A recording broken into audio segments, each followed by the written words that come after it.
In the middle of the bustling mall, Scott's voice rang out, harsh and unfeeling. "Look at how adorable our child is. Takes after me, doesn't he? And we've got another one on the way. Just look at my wife, you can clearly see she's expecting. But you must be tough being barren and useless. Dumping someone like you was the best decision I ever made." His cruel words, defective, barren, useless, were meant to sting as he flaunted his new, fertile wife with an air of superiority. Despite the sympathetic looks from those around us, I couldn't care less about their pity at that moment. With calm resolve, I decided it was time to reveal a truth he didn't know. "Don't you know? My name is Alyssa. I'm a 34-year-old housewife. Scott, my ex-husband, is 36, 2 years older than me. We met at a social gathering through mutual friends. Scott was the life of the party, the complete opposite of me. At that gathering, I was the shy one, often lingering on the sidelines with awkward conversations. But Scott, with his outgoing nature, made sure I was included. He'd casually say, 'You should have more confidence in yourself, Alyssa. You're so cute,' as we walked home from drinking parties. His upbeat demeanor and genuine encouragement began to warm me up to him. I couldn't help but develop a soft spot for Scott. His straightforwardness was endearing in its own way. As we spent more time together, our connection deepened. We started seeing each other regularly, eventually moving in together and getting married. Our life together was harmonious, buoyed by the affection and support of my kind husband. Despite being a close couple, we struggled to have children. We both wanted a child, so we decided to pursue fertility treatment, though it was really I who took the initiative. Scott was incredibly supportive throughout the process. "It's okay, I'm here," he reassured me. "Even if we can't have children, I'll always be by your side, Alyssa." "I'm so sorry, Scott. I'm really sorry," I'd say, overwhelmed with guilt. "It's not your fault," he'd reply gently. "You don't have to carry this burden alone. Let's take our time." As the months turned into years, my feelings of guilt only deepened. 3 years into the fertility treatments, there was still no sign of a child. Initially, Scott remained patient and kind, but gradually, his frustration began to show. One evening, when I attempted to discuss my cycle and suggested we try to conceive, he simply said, "I'm tired," and turned his back to me, falling asleep. Since then, Scott had been making excuses to avoid intimacy, and we hadn't even tried seriously to determine if we could conceive. Our relationship was facing a crisis before we even had a chance to start a family. Our conversations as a couple had dwindled, but Scott suddenly brought up a topic with an unusually cheerful tone. "I saw a colleague's child the other day for the first time in a while, and he was absolutely adorable." Whether he was aware of my feelings or not, Scott continued to talk about his colleague's child. "Oh, really? I wonder when I'll get to see my own child," I responded, trying to keep my voice steady. Scott's response was tinged with sarcasm, and he began to blame me as if he were a judgmental mother-in-law. "Yeah, but with how things have been lately, I doubt you have a better chance of conceiving." Feeling guilty, I hesitantly tried to address the issue with Scott, but he quickly shot back, "What? I'm just exhausted from work. If it were another woman, this would be resolved without any hassle. Honestly, don't you think you failed as a woman if you can't have children? Try putting yourself in my shoes." I could only stay silent. Each word felt like a dagger to my heart, and I became increasingly afraid to even talk to him. A week later, after finishing my usual examination and treatment at the hospital, I went home determined that this would be my final attempt. When Scott came home, I gathered the courage to speak with him. "Can we talk for a moment?" I asked. "What's up?" he replied, sounding indifferent. "The doctor suggested it might be helpful for you to get checked as well. Would you be willing to go together?" "What? You think there's something wrong with me? That's impossible." "But I heard it's uncommon for husbands not to get tested. Can you please do it?" I asked, summoning all my courage. Even as I pleaded again, Scott's response was harsh. "Are you serious? I've put up with you, someone who lacks charm, and now you want more cooperation from me, trying to blame me for your inability to have children. You're the worst. I just want a child of my own, one that doesn't have to be with you. Do you understand?" His words cut deep, as if saying that my inability to conceive made me a failure as a wife. I was stunned into silence by the shock. All the housework and fertility treatments had been for us, my sacrifices for our existing family and our hopes for the future. But when he criticized me for lacking charm, it was the last straw. My patience, which I had barely managed to hold on to, finally broke. A few days later, Scott casually dropped a bombshell. The other woman is pregnant. Honestly, nothing's happening with us, so I'm going to be with her. It turned out his mistress was a college student and she was expecting his child. It seemed any man would prefer a partner who could give him a child without hesitation, even if it meant belittling me. Though it was infuriating, reflecting on his words, it felt like he had been subtly declaring his affair all along. With a mix of resignation and clarity, I signed the divorce papers Scott had left on the table and submitted them to City Hall. The day after the divorce was finalized, I could have sought damages for Scott's infidelity, but I was still troubled by the childless aspect of our marriage. After consulting with a lawyer, I decided to forego claiming damages in exchange for Scott agreeing to undergo a fertility test. It was my way of getting some measure of retribution. A few days later, I shared my decision with my parents at home. Instead of feeling upset, I was more consumed by anger and regret for not ending things with Scott sooner. My time with him felt like a waste, and my friends encouraged me to embrace a fresh start. 2 years after the divorce, I ran into Scott while shopping at a mall. He was with his new wife, a former college student, and their child. Given that we lived in the countryside, it wasn't surprising to run into each other in a place like this. "Oh, it's been a while. How are you?" Scott said, attempting a casual tone. "Hi," I responded, feeling a mix of emotions. Scott greeted me with a smirk and a condescending attitude, clearly reveling in his new life while flaunting his success. "Look at our kid. So adorable, right? He takes after me. And we're expecting another one too. Just look at my wife. It's obvious she's pregnant. But you. Must be tough being barren and useless. Ending things with someone like you was the best decision I ever made." His words, loud and demeaning, rang through the mall.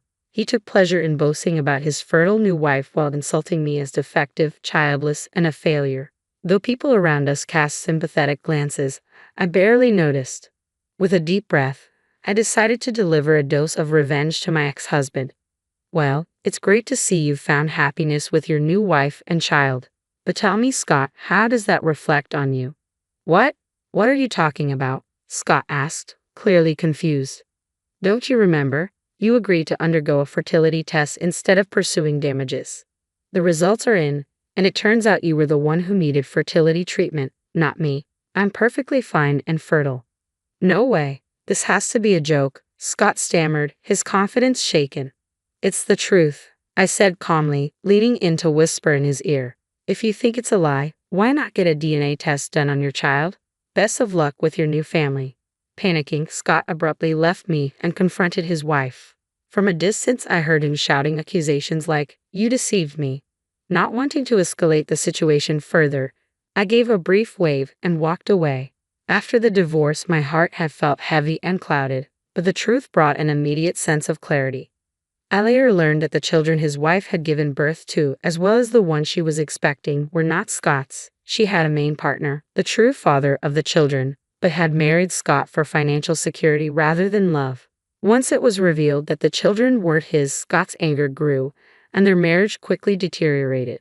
His wife, who had never truly loved him, easily returned to the real father of her children. Scott, discarded and left alone, began calling me almost daily, professing his love and begging for reconciliation. He claimed, "I was just captivated by a younger woman, but now I'm clear-headed. You're the only one I truly love." The fact that he had abandoned me when I needed him most was a painful reality I couldn't ignore. His words couldn't erase the past or change my resolve. I was stunned and promptly blocked his number, determined not to revisit the hurtful past. At the time of the mall incident, I was happily remarried and enjoying a smooth sailing life with my new husband and our first child. I had known him from before our marriage. He was a representative from a client company I worked with in my previous job. We had first met in person at a dinner party, but since we had talked frequently over the phone for work, it felt less like a first meeting. Although we had kept in touch, we gradually lost contact after I left my job. Years later, I unexpectedly ran into him in town. He confessed that he had harbored feelings for me when he learned I was getting married but never expressed them. As we started seeing each other again, I found myself drawn to him. Our connection quickly deepened, leading us to marriage. He embraced me completely, even acknowledging the difficulties of my previous marriage. He reassured me with, "You can tell me everything, it's okay." Before we were married, he accompanied me to the hospital for a fertility test, an act that filled me with an unprecedented sense of love and support. I felt truly blessed to have welcomed my first child with a husband who cares deeply for me. A few years later, Scott, who had lost touch and couldn't let go, began showing up around my neighborhood. One day, as I was about to take our child, who had just begun walking, to the park, I spotted Scott. No way, I thought, seeing his shocked reaction to our child. Scott seemed unable to accept the truth of his infertility and was still under the mistaken belief that I was the one who was infertile. From that day on, whenever he saw us, he began insisting that we weren't actually infertile and that the child must have been conceived before our divorce. Of course, that wasn't true. Given the child's age, it was clear that he was the child I had with my new husband. I had been ignoring Scott since we had no direct contact, but his persistent confrontations left me unsure of how to handle the situation. My husband took charge and said firmly, "This child is ours, genuinely. I had a DNA test done because you kept stalking us. Here's the proof. Please stay away from our home." He handed the results to Scott, effectively driving him away. I felt a pang of guilt for causing trouble for my family, as Scott had no place in our current lives. But after sending Scott away, my husband silently held my hand and our child's hand. Though no words were spoken, his support was more than enough. Once our child started attending daycare, Scott, unable to get near our house, began loitering around the daycare when my husband wasn't there. I stayed vigilant, and with the support of the Parents Association and daycare staff, we managed to keep things under control for a while. However, when Scott eventually forced his way into the daycare, we immediately reported him. His presence posed a threat to the children, and the police took him into custody. Despite being restrained by the officers, Scott continued to shout his baseless claim, "That's my child. What's wrong with visiting my own child? Let me go," creating a scene and causing confusion. Unfortunately, Scott's boss had a child attending the same daycare as mine, so the incident quickly became known. As a result, Scott was ostracized at work. He was given no tasks and spent his days idle. Despite this, he desperately tried to cling to his job, making increasingly unseemly excuses and shouting, "There's no way I'm infertile. I do have my own child." Ultimately, his outbursts led to his dismissal, as was to be expected. Left without a job and no family to turn to, Scott returned to his parents' house, living a quiet and subdued life. However, rumors soon began to circulate among the neighbors about the man who had been involved in a police incident and had no children. He became the subject of scorn and was widely looked down upon. Without a job and unable to have children, finding a new partner was likely to be a challenge for Scott. The stigma of being childless hit him hard, leaving a deep wound. His parents, possibly concerned about the neighborhood's gossip, seemed to confine him at home, cutting off any remaining chance he had of starting a family. For us, the knowledge that Scott was essentially sidelined brought a sense of relief. We continued to live happily, surrounded by the love of my husband and our child. Children often strengthen family bonds, and I firmly believe that no matter what challenges we face, our child will always keep us connected. My son and I are embarking on a lavish new life abroad, thanks to his $3 million. After the divorce, you won't be able to make ends meet, my mother-in-law sneered. Her demand for our address, coupled with the bizarre suggestion of licking her shoes, left me bewildered. "What?" I exclaimed. "What are you talking about?" I demanded, utterly perplexed. I had no clue what my mother-in-law was talking about. I admitted to myself.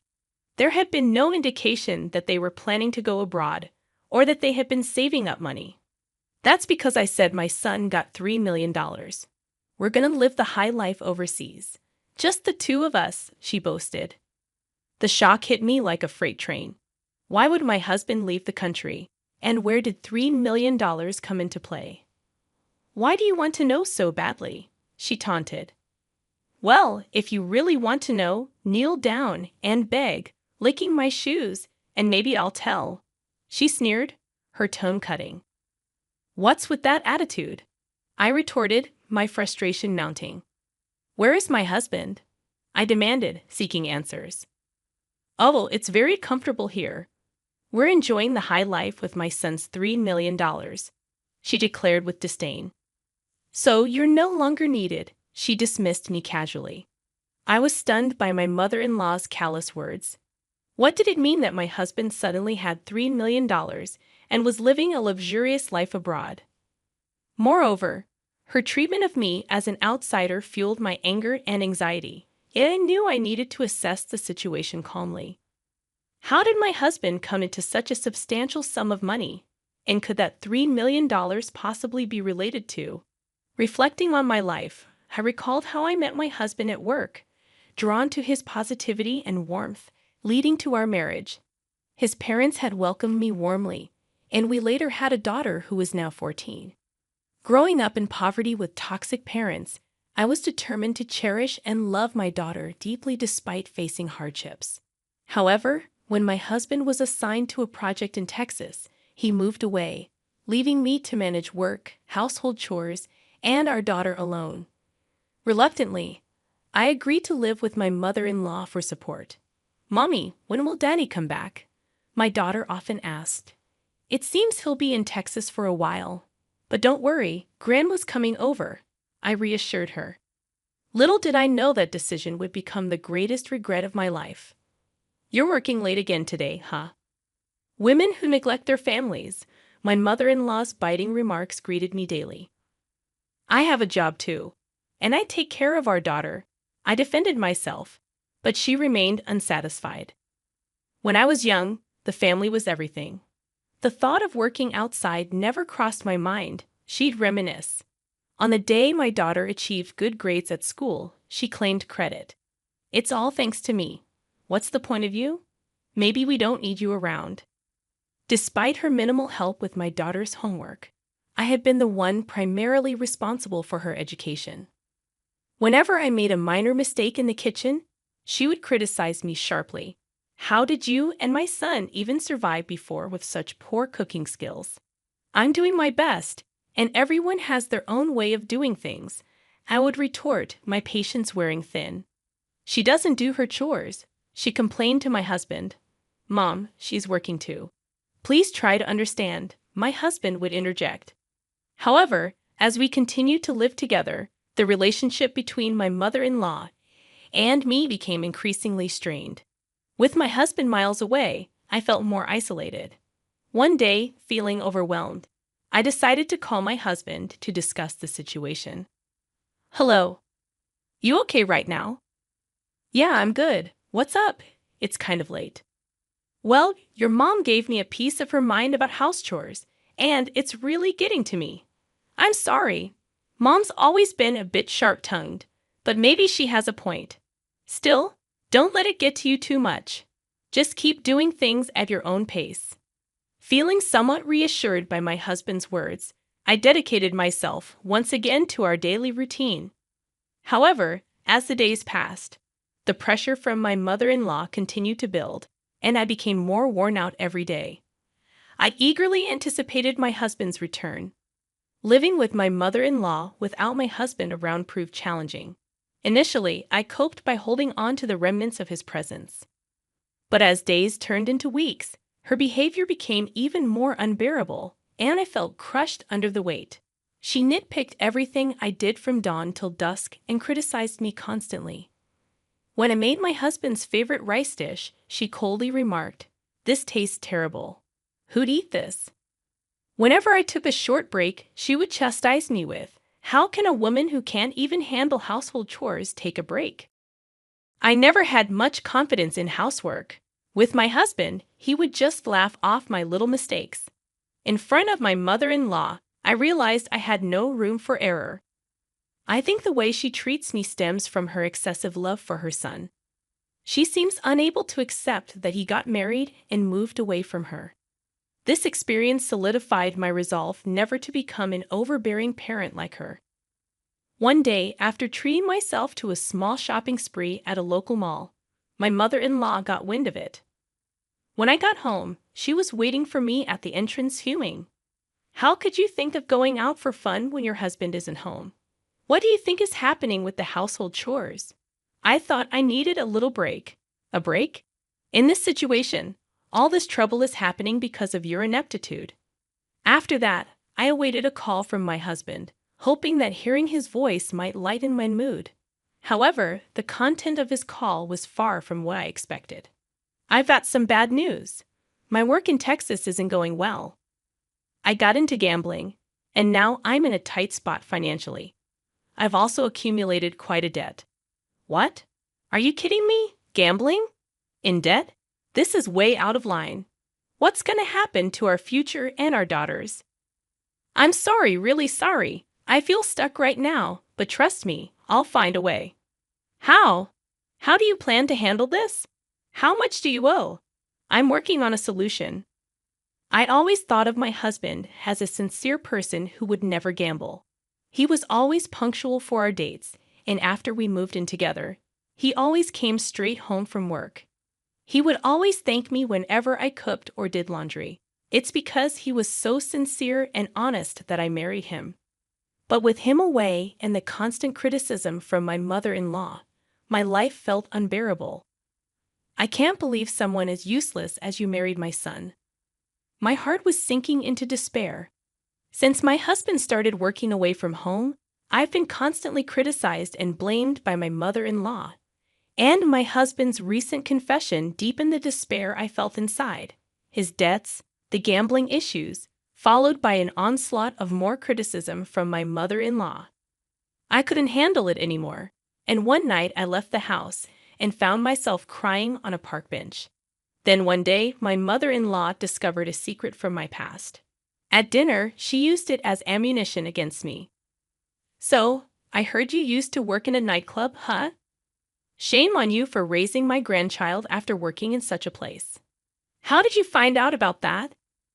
I was telling an acquaintance about how useless my son's wife is and showed them a picture of you. They recognized you.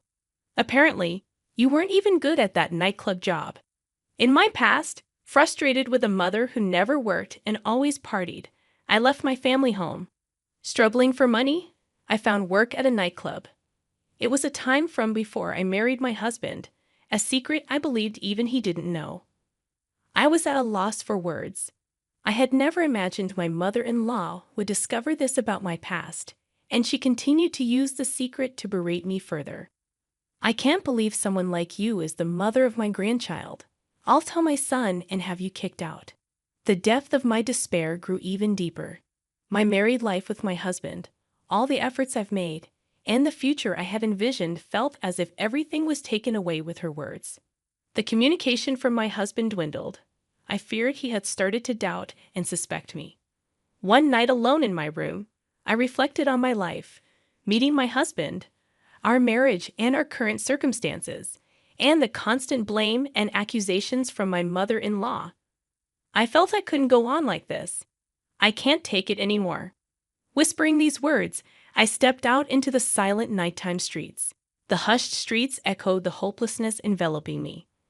My mother-in-law's harsh words reverberated in my mind, my past, my secrets, and my present, all targeted by her criticism and blame. On a park bench, under a starless sky, I sat contemplating the darkness within my heart. Suddenly, a familiar voice approached. "Mom, why are you here?" My daughter sat beside me, holding my hand. "Mom, don't let Grandma get to you. You work hard at an IT company, and you've been through so much. You're strong." "Thank you, but maybe Grandma has a point." "Mom, Grandma's just stuck in the past. In today's world, you should be proud of any job you've done. I'm proud you worked at a nightclub, really." "Yes, because it shows you've always tried your best for us, no matter the circumstances. Don't let Grandma's words control you." My daughter's words warmed my heart, and tears streamed down my face. "Mom, you're working hard in IT now, right? That's amazing. I'll always be on your side, no matter what Grandma says." Filled with gratitude for my daughter's support, I found hope that we could face challenges together.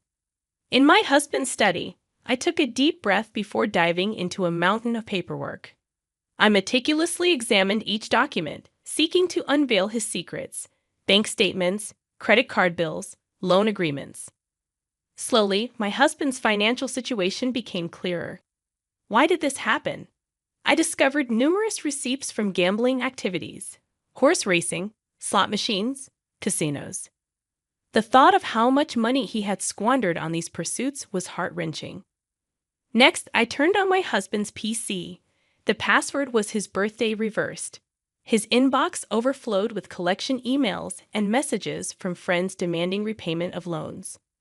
Furthermore, promotional emails from gambling-related sites flooded his mailbox. I calculated how much my husband had spent on gambling. The result was an astounding $3 million, far beyond my estimation. Seeing that amount, panic set in momentarily, but there was no time to lose. I began planning to secure funds to maintain our livelihood. Drawing on my savings, the expected proceeds from selling our high-end electronics and luxury goods at home, and the savings from my salary, I worked on a financial strategy. Continuing my investigation, I reached out to financial institutions to understand the extent of my husband's debts. Obtaining credit information in his name, I devised a plan a few days later. Preparations for a life independent of my husband and mother-in-law were underway. I also strategized to repay my husband's debts. Leveraging my experience in the IT industry, I joined freelance projects. Creating a portfolio and registering on a website introducing freelance jobs occupied my days. Soon after, I received my first request from a client. This will help a bit with our living expenses. In the midst of daily work, I scrutinized our household finances. Canceling unnecessary subscription services, cutting down on wasteful spending, and researching cost-effective recipes became my routine. I successfully reduced our daily food expenses and, based on insights from local friends, participated in a community yard sale. Selling some branded items and unnecessary electronics, I earned a decent amount, contributing to our financial stability. A few weeks later, my freelancing endeavors were thriving, and a sense of financial stability began to settle in my bank account, sufficient for our living expenses. Upon returning home, I discovered that all of my mother-in-law's belongings had vanished. Simultaneously, my phone rang, and it was her on the line. "Oh, are you already home? I noticed our stuff is gone. What are you trying to say?" "My son and I are starting a luxurious life abroad with his $3 million.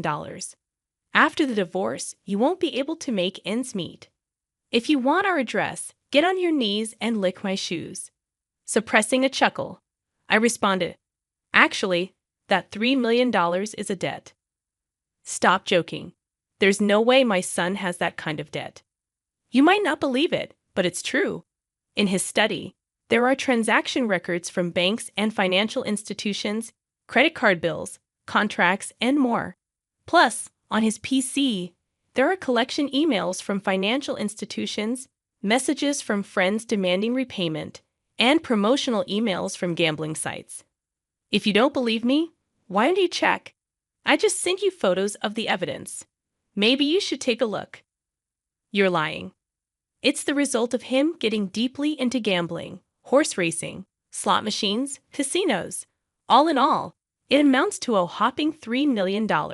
I just sent you photos of the evidence. Maybe you should take a look. I had no idea. He probably didn't want you to know, but it doesn't change the facts.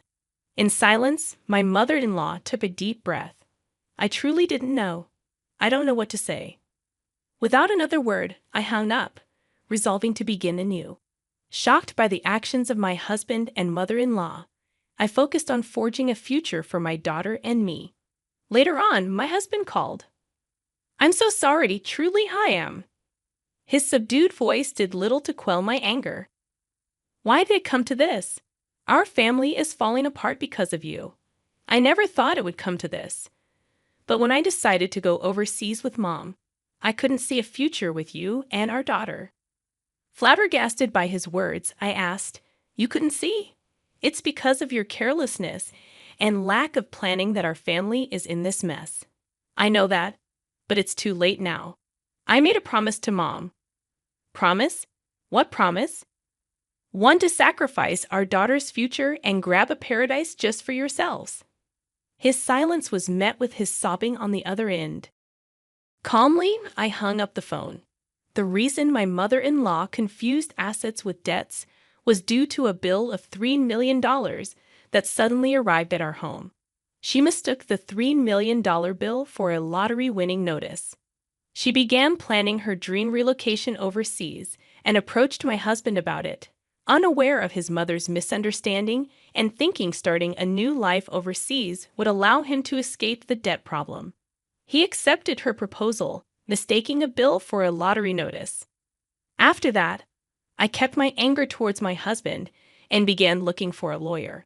I was set on preparing for divorce, claiming compensation for emotional distress and child support. Now, a new life was about to start.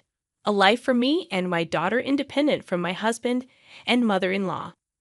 I consulted with a lawyer about the divorce, emotional distress compensation, and child support claims. During this period, my daughter and I spent a lot of quality time together, and she became my strongest supporter. She fully understood my decision and chose to stay with me. Hearing her words made all the hardships, disputes with my husband and mother-in-law worth it, and I couldn't help but shed tears. Meanwhile, my mother-in-law and husband were struggling with their life overseas. Despite starting a new life there, they apparently faced continuous problems due to a lack of preparation and financial issues. Furthermore, after being pickpocketed and losing their funds, they faced even more difficulties due to the language barrier. In the end, they were deported for overstaying their visas. Later, I negotiated with my husband through the lawyer. The divorce is finalized. We've agreed that he'll pay the emotional distress compensation and child support in one lump sum. Thank you. Now I can finally start a new life. But all at once, wouldn't it be better in installments? He has been took on even more debt, seemingly borrowing money from some shady loan shark. I don't know what happened to him after that, and honestly, I don't care. After being evicted from her rental property and getting pickpocketed, losing all her savings, my mother-in-law ended up homeless upon her return to the U.S. My daughter and I started our new life. Sure, it wasn't always easy, but freed from my husband and mother-in-law, we could look to the future positively. I want to live happily, collaborating with my daughter who saved me from the depths of despair. Why are you ignoring me? I've decided not to engage with strangers. I understand. I'll continue living with my in-laws. They completely ignore me. I expected it from my mother-in-law, but I never imagined my father-in-law would treat me this way. There was a reason why the once kind in-laws had changed. It was because of my sister-in-law, who disliked me. With her return, our peaceful life together was completely upended. Don't regret it, okay? You think I'm going to regret this? Think again, jerk. I packed my bags and left my in-laws' house. Sure enough, just 3 days after I left, chaos broke out in their household. I met my husband at my workplace. He was in sales and frequently visited my office. I was his main contact. As we spent more time in meetings and discussions, I grew fond of him. He was a caring and kind man, tall and not necessarily handsome in the conventional sense, but he exuded a charismatic vibe. He was popular, but for some reason, he said he liked me, and we began dating. When we talked, he mentioned growing up in a typical family with parents and a sister. I lost my parents in an accident when I was young and grew up in an orphanage. It was a complex issue for me, but when we started dating, I quickly shared my background with him.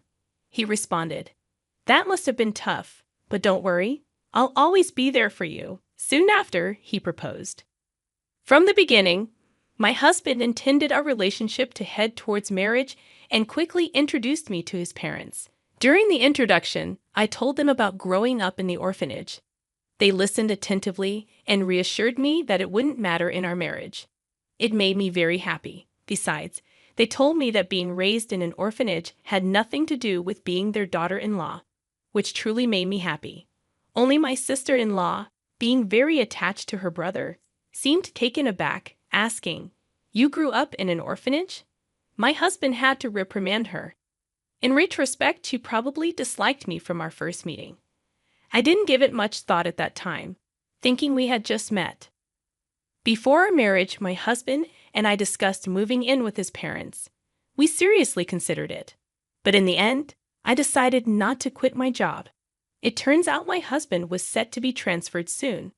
I thought about quitting my job to move with him, but my career was going well. and I had just been given direct reports. We discussed it and decided he would move on his own after getting married. I wanted to savor that newly feeling for a bit. I even casually thought about visiting my husband during the long weekends for a little vacation feel.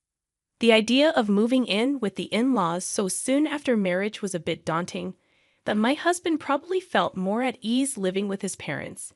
Plus, to put his ever-worried mother at ease, he probably wanted us to live together.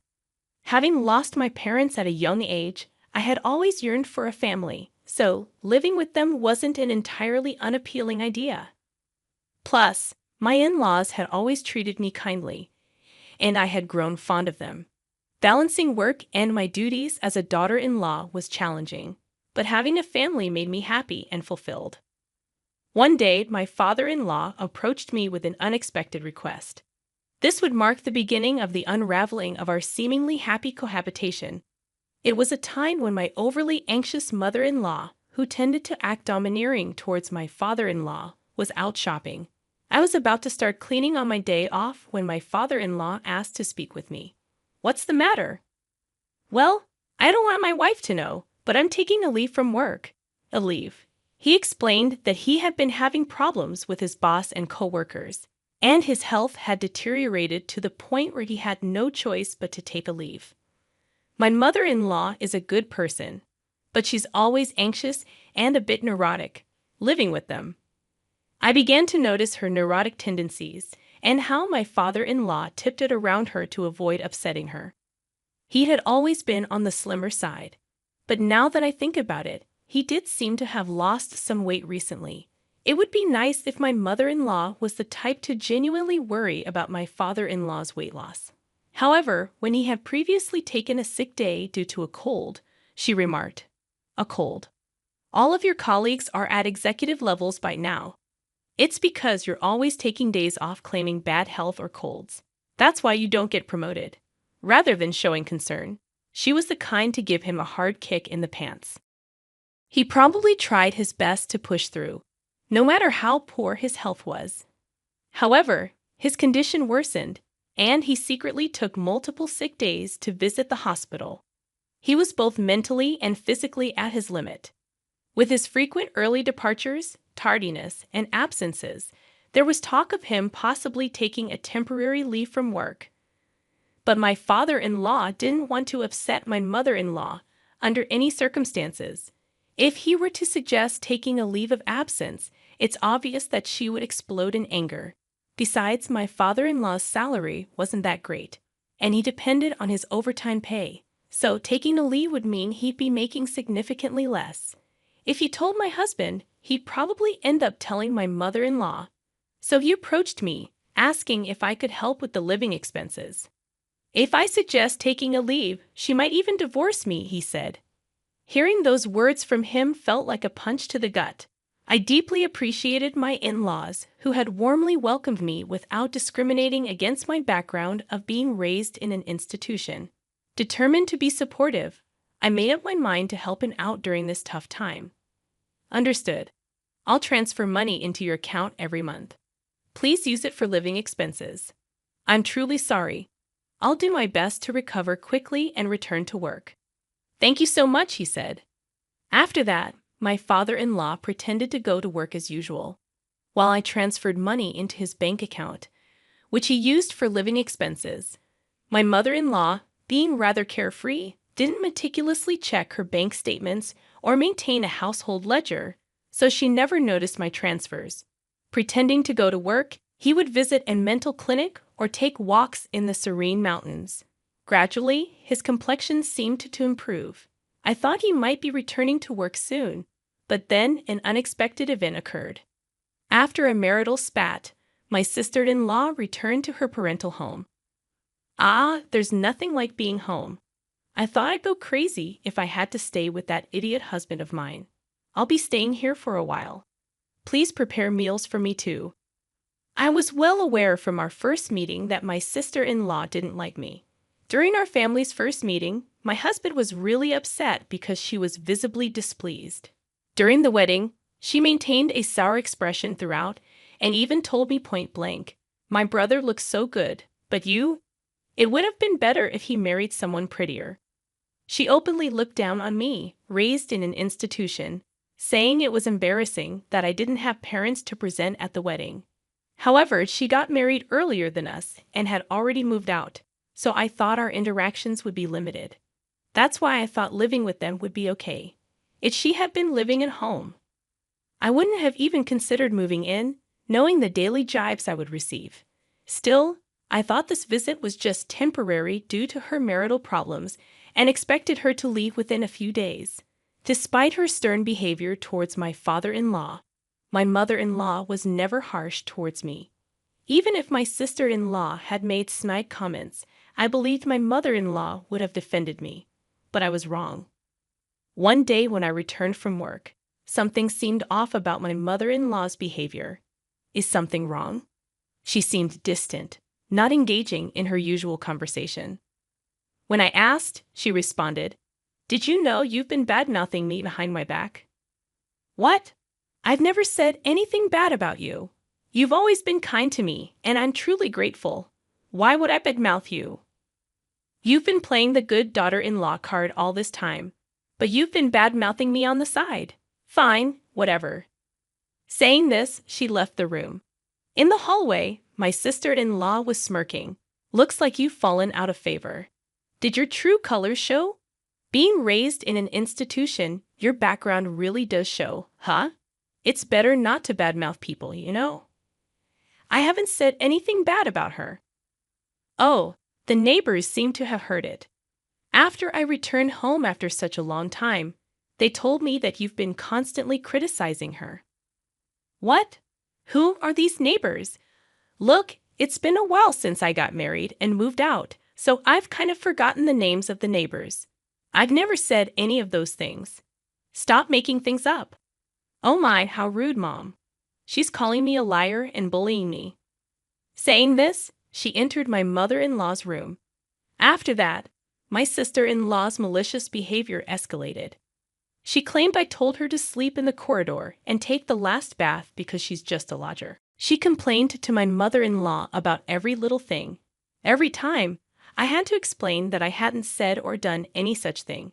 However, my mother-in-law seemed to be completely taken in by my sister-in-law's words and seemed to be under her influence. My sister-in-law continued her day, making me wonder if she intended to stay indefinitely.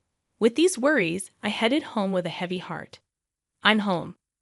Previously, my mother-in-law would cheerfully greet me with "Welcome back." Now, there was silence. "I'll get dinner ready," I said, stepping into the living room. I was shocked. Normally, my sister-in-law would nag me to prepare dinner quickly, but now my mother-in-law, father-in-law, and sister-in-law were all eating sushi together. Surprised? My sister-in-law said, "Oh, it looks like someone who isn't family is home. You're not thinking of having sushi, are you?" Without even glancing at me, my mother-in-law continued eating while watching TV. "If you wanted sushi, you should have said so." I rushed home after shopping. No one asked for that. "Hey, Mom, Dad, I went out with my friends during the day and got some delicious pudding. Let's eat together." As my sister-in-law said that without paying any mind to me, the three of them started eating the pudding. I was exhausted from work and didn't have the energy to get upset, so I went to my room without eating. The next day, my sister-in-law said she was going out with friends and asked me to drive her to the station. I obviously declined since it was a weekday and I had work. Even if we were headed in the same direction, it would be a completely different route, and she wanted to leave close to noon. There's no way I could take her. "Just take a day off. It's fine. Your cute little sis-in-law just wants a ride." She never had the chance to relax and hang out after she got married, right? Can't you be a bit kinder to her? Now, with all due respect, didn't you go out with friends last night after getting a late-night call? Seems like you've been going out almost every day since you came home. I have work. Please take the bus or train. My mother-in-law and sister-in-law were murmuring in the background, but I was fed up. I left for work. However, that night, the defining event that made me decide to leave this house took place. I got held up at work and returned home after picking up some groceries, expecting to be berated. It had started raining by the time I left the office, and it was pouring so hard that even getting in and out of the car, I was drenched. I wondered what nasty trick would be played on me tonight. But when I got home, the three of them were eating takeout just like the day before, no greeting, acting as if they didn't even notice my return. But I've grown used to this treatment. I glanced toward the courtyard from the hallway and saw something placed in the center of the garden. Taking a closer look, it was my belongings. A designer bag I bought with my first paycheck, shoes that were my first birthday gift from my husband, and even my computer that I used for work at home was soaked. As I was in shock, my sister-in-law said with a smirk, "I felt so grossed out having a stranger's things in the house." I threw them out, flaunting a designer bag like that.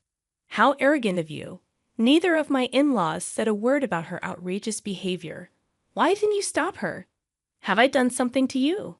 Do you really believe her lies that I've been bad-mouthing you, bullying her? Aren't you mad at her for what she did? My mother-in-law avoided my gaze, staying silent. Why won't you say anything? I can't talk to strangers. I can't be friendly with someone who's not family. My mother-in-law wouldn't even look at me. My sister-in-law grinned, waiting for my rebuttal. Wait, where's my father-in-law? I'm the one supporting him during his time off. I'm the one helping out with the finances in this house. Sure, I did it out of gratitude, but shouldn't he defend me now? Surely, he'd be on my side. Hoping for support, I looked at him, but he walked past me without a word and went into his room. That was the breaking point for me. I see, I've had enough. Oh, aren't you mad? I'm sorry. To be honest, I never liked you from the beginning, you know? Being raised in an institution and all. Just don't regret this, like I would, loser. I packed my things and prepared to leave immediately. Seeing me in this state, only my father-in-law seemed flustered since he was the one depending on me financially. Still, he didn't try to stop me or defend me. I was completely done with his apathy. My husband's work assignment was quite far away, but I wanted to leave this house as soon as possible. I quickly got in my car and drove to him. I never once confided in my husband about all this. I doubt my mother-in-law told him about my sister-in-law coming back home. If he had known, he would have contacted me, knowing I don't get along with her. But my husband never mentioned anything about my sister-in-law in his calls or messages. I never felt anything off about my husband's behavior, but perhaps he's being manipulated by her, fed lies about various things. Even now, as I head to him, he might treat me with the same cold attitude as them. My heart was exhausted, feeling so suspicious even towards my husband, whom I trust most. If he's of the same mind and attitude as them, maybe divorce is the only option. That's how deeply distressed I felt. When I arrived at his out-of-state apartment, he hadn't returned yet, perhaps busy since it was the end of the month. As I waited, my husband energetically entered the apartment, maybe having noticed the lights. What if you were coming? You should have told me. I would have come home earlier. What a surprise, no, just seeing your face. He immediately greeted me with a radiant smile. The relief of seeing him happy to see me combined with the humiliation from my in-laws' house made a mixture of emotions flood out. And I broke down crying. What happened? Did I say something wrong? Seriously, what's going on? It seemed my husband had no idea about the treatment I received at his parents' house. I composed myself, knowing I had to clearly explain everything to him, and began to recount everything. How I've been financially assisting his father who took medical leave, without telling his wife that his sister had returned and was now staying at their parents' home. That she'd been feeding his mother lies about me, turning her cold towards me, how they referred to me as an outsider, how they ignored me, left my belongings out in the rain and ruined them. Through tears and pauses, I told him everything. Finally, I made it clear that I had no intention of ever returning to that house, and that if he couldn't agree with me on this, I'd want a divorce. My husband apologized for being too engrossed in his work and not checking in on me more often, regretting his family's behavior towards me. Of course, he told me I don't have to go back to his parents' house or even speak to them. Even if I ever forgave them, He was adamant about cutting ties with his parents and sister. He also promised not to provide any financial aid to his father anymore. That night, I felt truly relieved. The tension I had been holding melted away, and I had a peaceful sleep by his side. After that, I never returned to my in-laws' house. While commuting from my husband's out-of-state place was not feasible, I had already approached my company about working remotely.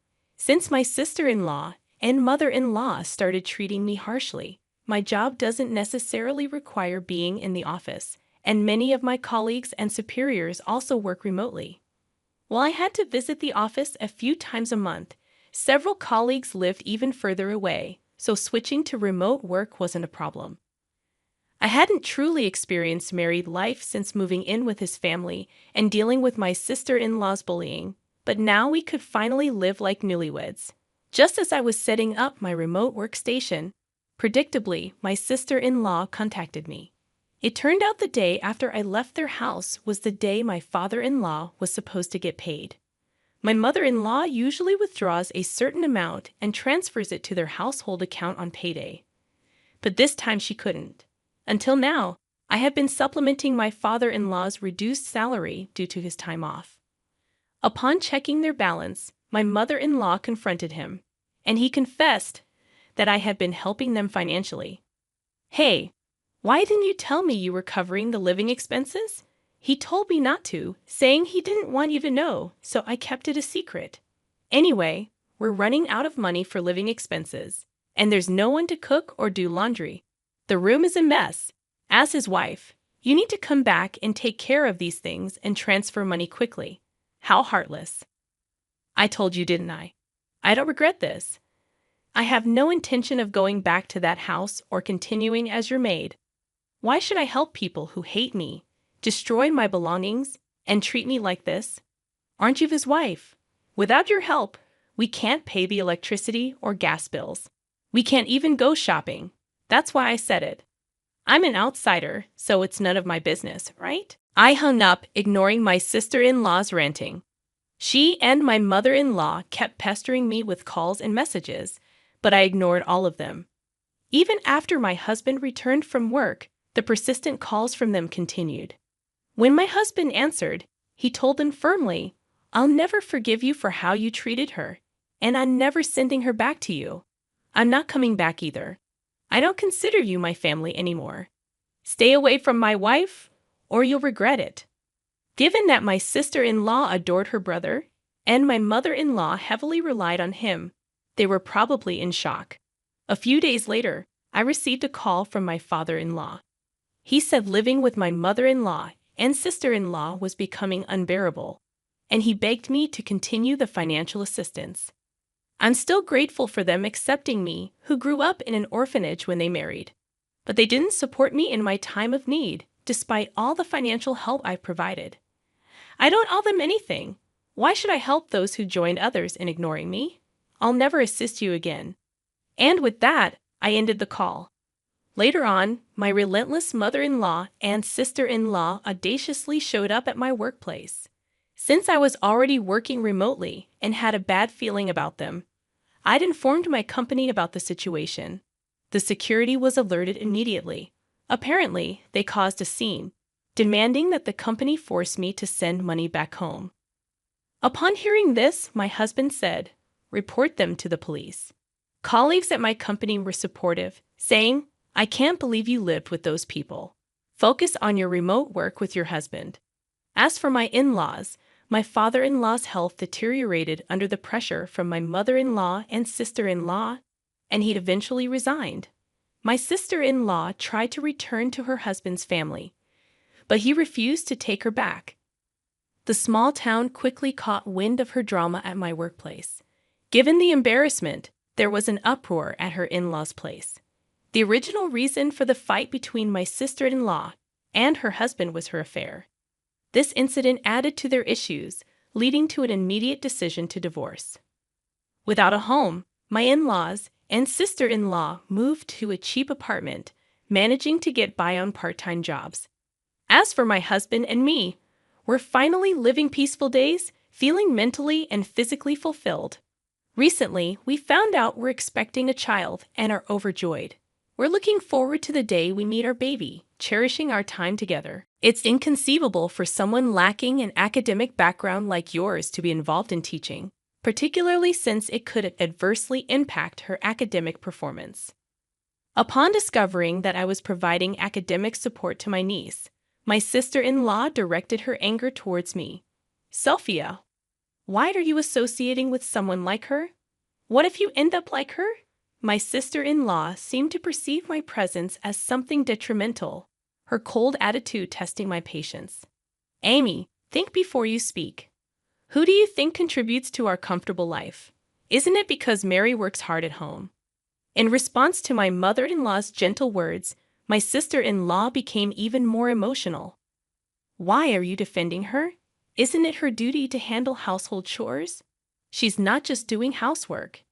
She works hard and contributes a lot to the household. You just gallivant around without contributing. If anything, you should be grateful to Mary. Do you really believe she's working earnestly? I can't imagine someone like her being interested in essential tasks. My sister-in-law then impulsively grabbed my desktop computer and threw it out of the window. What are you doing? You're probably pretending to work hard without achieving anything. Leave this house immediately. I rushed outside to check on my computer, but it was damaged beyond repair. I had also lost valuable work data.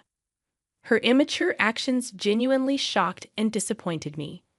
I couldn't fathom continuing to live together under such circumstances. I have been tolerating it for the sake of my relationship with my husband and mother-in-law, but this incident pushed me beyond my limits. I left a message and decided to return to my parents. I am Mary, 29 years old. Last year, I started a new life with my beloved husband, Scene. Initially, we imagined living in a city apartment as we both worked nearby. However, Scene was always concerned about his mother's health, as she often experienced knee pain due to her previous job. Walking even a short distance required frequent breaks. Knowing this, we suggested living together. Upon hearing our proposal, she brightened up and said, "Mary, you want to live with us? I'm so happy." She's a genuinely kind-hearted person and warmly welcomed me. However, my sister-in-law, Amy, was fixated on academic backgrounds. During our first family meal, my educational background came up, and her demeanor changed. "Mary, you didn't go to college, right? Why would Scene choose someone like you?" She spoke to me in a somewhat harsh manner. "Sis, that's not a nice thing to say. Mary graduated from a national university, and Scene and I graduated from a famous private university. Couldn't you find someone smarter and more charming? What's the merit of marrying someone with a lower education?" My mother-in-law reprimanded Amy, saying, "Stop it, Mary." I'm sorry for the rude things she said, but I was already left speechless. I grew up with my hardworking mother after losing my father at a young age. Unable to afford college, I started working. In such circumstances, I was fortunate to work at a tax accountant office, and another opportunity came my way. My boss encouraged me, saying, "Why don't you try getting a certified public accountant qualification, Mary? I believe you can do it."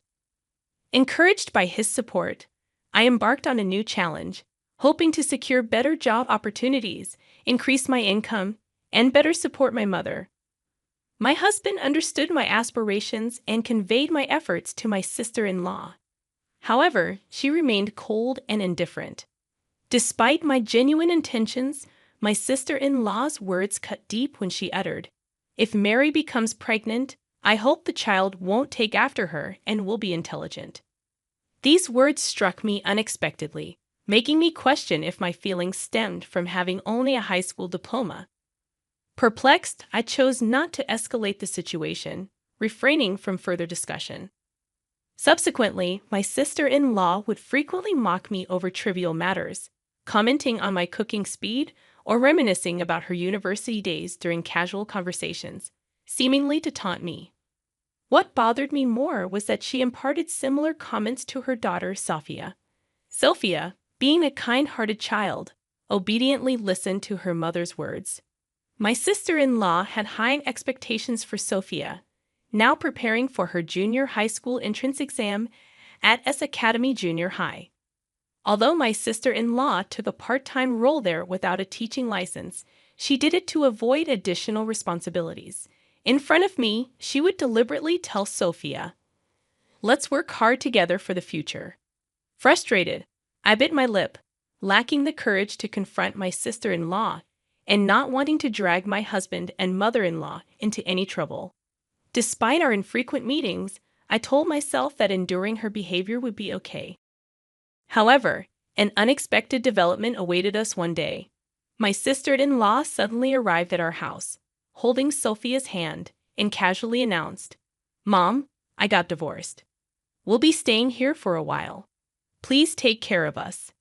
Both my mother-in-law and I were shocked by this sudden news, questioning why it happened so abruptly. My sister-in-law responded with a sigh, stating, "That man was so annoying till the end. He incessantly complained about the smallest things and never listened to me, yet he decided to divorce just because of that." Before my mother-in-law could continue, she stopped herself. "It's not just that," my sister-in-law replied with a bitter smile. "When I asked for alimony during the divorce, he only agreed to pay $600. After being together for so long, I was shocked by the amount. So, I thought it would be better to come back home where I don't have to worry about living expenses. Plus, I wanted to spend more time with you, Mom." She showed a slight smile and held her mother's hand. "I can live peacefully in this house." She then laid back on the sofa, scrolling through her smartphone, with packed bags and boxes scattered around the room. My mother-in-law and I were lost for words, watching this chaotic scene. A look of surprise and confusion was evident on my mother-in-law's face, and I shared those feelings as well. After a while, my sister-in-law handed me some of her clothes, asking, "Mary, can you wash these for me later?" I suggested that they should be sent to the dry cleaners, but she replied, self-centered, "You could do that much for me, right?"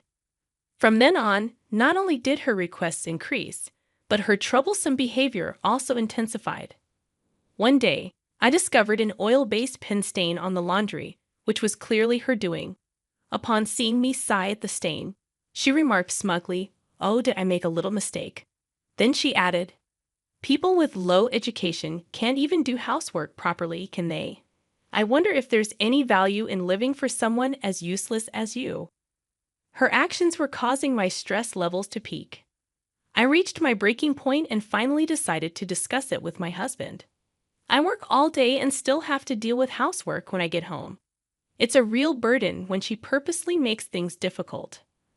I understand it's hard for me to see you going through this," my husband replied, listening to me quietly. He promised we'd find a solution together.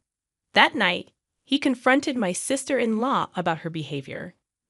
My husband's warm words and actions always gave me a sense of security. However, from the next day, the harassment from my sister-in-law escalated even further. "You think he protects you, don't you? But to others, you just seem overly dependent. Relying only on a man doesn't make you strong. I don't have any intention of being dependent, depending on someone, being protected by them.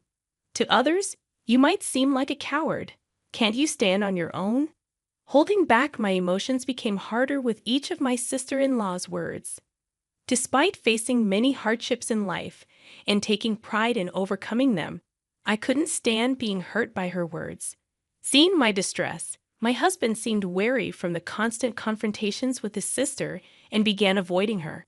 However, my sister-in-law's harassment didn't stop with me. It began affecting Sophia as well. She was keen on getting Sophia admitted to S Academy and was eager to send her to a tutoring school. "Sophia, what's this test score? You can't get into S Academy with these grades. I apologize if your grades don't improve. Maybe you will need to hire a tutor. But remember, it's up to how hard you work." Sophia, looking like she was on the verge of tears, nodded. She had already been going to a cram school every day after school, and getting a private tutor would make her lose any free time she had left. Feeling sorry for Sophia, I offered, "Do you want to study with me? I can help you with some things, really." Of course, I'm here for you.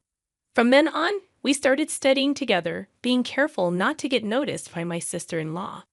Although Sophia sometimes struggled, she grasped concepts when taught patiently. Mary, I got 80 points on my test. That's great, Sophia exclaimed. You worked really hard. Sharing that success brought genuine warmth to our hearts. My mother-in-law, who noticed our efforts, sometimes cheered us up secretly by sharing delicious cakes with us. The time spent with her and Sophia became my healing moments. However, this peaceful time was short-lived. One day, while studying with Sophia, my sister-in-law unexpectedly returned home. Seeing us, she shouted, "What are you doing? You, with no formal education, are teaching her? I can't believe it. You might make her grades drop. Stay away." Furthermore, my sister-in-law slapped Sophia on the shoulder and yelled, "Why are you spending time with her? Do you want to end up like her?" The way she spoke about me as if I were contagious made my anger boil over. All the things I had been holding back just overflowed. As I told you before, I'd only graduated high school due to financial reasons. Judging someone solely based on their educational background is wrong. What did you say? My sister-in-law exploded even more. Hearing the commotion, my mother-in-law intervened, saying, "What's happening here? Mary is getting too close to Sophia." What if her low educational background influences Sophia? Do you know who's ensuring our comfortable lifestyle? Haven't you seen how hard Mary works at home? My mother-in-law's calm yet pointed words only fueled my sister-in-law's anger. Why are you defending her? Anybody can do household chores. It's not just chores. She's working hard, contributing to our household. All you do is go out and play, indifferent to what's happening at home. You should be more grateful. Are you saying she has a proper job? I can't believe it. With that, my sister-in-law grabbed my PC from the desk and threw it out the window. Why would you do that? That job you cherish so much probably isn't that big of a deal. Stop acting so pretentious. Just leave this house already. I rushed outside in a panic to check my computer, but it was broken beyond repair. It contained my work's vital data. Feeling anger and disappointment towards her childish behavior, living together with someone like this became impossible. For a long time, I had valued my relationship with my husband and mother-in-law, trying to protect our household. However, I had felt my limits. That night, I left a note and decided to return to my parents' home. The next morning, I received repeated calls from my sister-in-law, but I ignored all of them. However, within a week, my husband and sister-in-law showed up at my workplace. He strongly conveyed his apologies, saying, "Amy's completely wrong this time. Amy, please apologize sincerely." Though encouraged by Sean, her dissatisfaction was evident from her attitude. Why should I apologize? Sophia's grades have clearly dropped in her absence. Mary's presence must have been important not only for Sophia, but for you as well. Indeed, I had felt guilty deep down about Sophia's academic struggles. It seems there's no other way. Mary, come back home and support Sophia's studies. I never wanted to live with someone with your educational background, but I'll endure it for Sophia's sake. I had wanted to return for Sophia's sake, but her arrogant tone nearly extinguished that desire. If you truly care about Sophia's education, why don't you teach her yourself, Amy? You strongly recommended her to study for exams. So why are you neglecting her? I didn't want to be told anything by someone like you. Encouraged by Sean, her dissatisfaction was evident from her attitude. I encouraged Sophia to study for exams because I don't want her to end up in a lowly position like you. Is that really all there is to it? I want Sophia to grow up to be an elite adult like me. I want her to graduate from a renowned university and build a career like the one I've established at the prestigious S Academy. She continued flaunting her own success.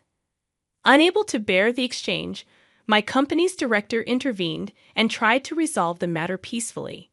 Excuse me. I assume you are Mary's family. Nice to meet you. Yes, that's right.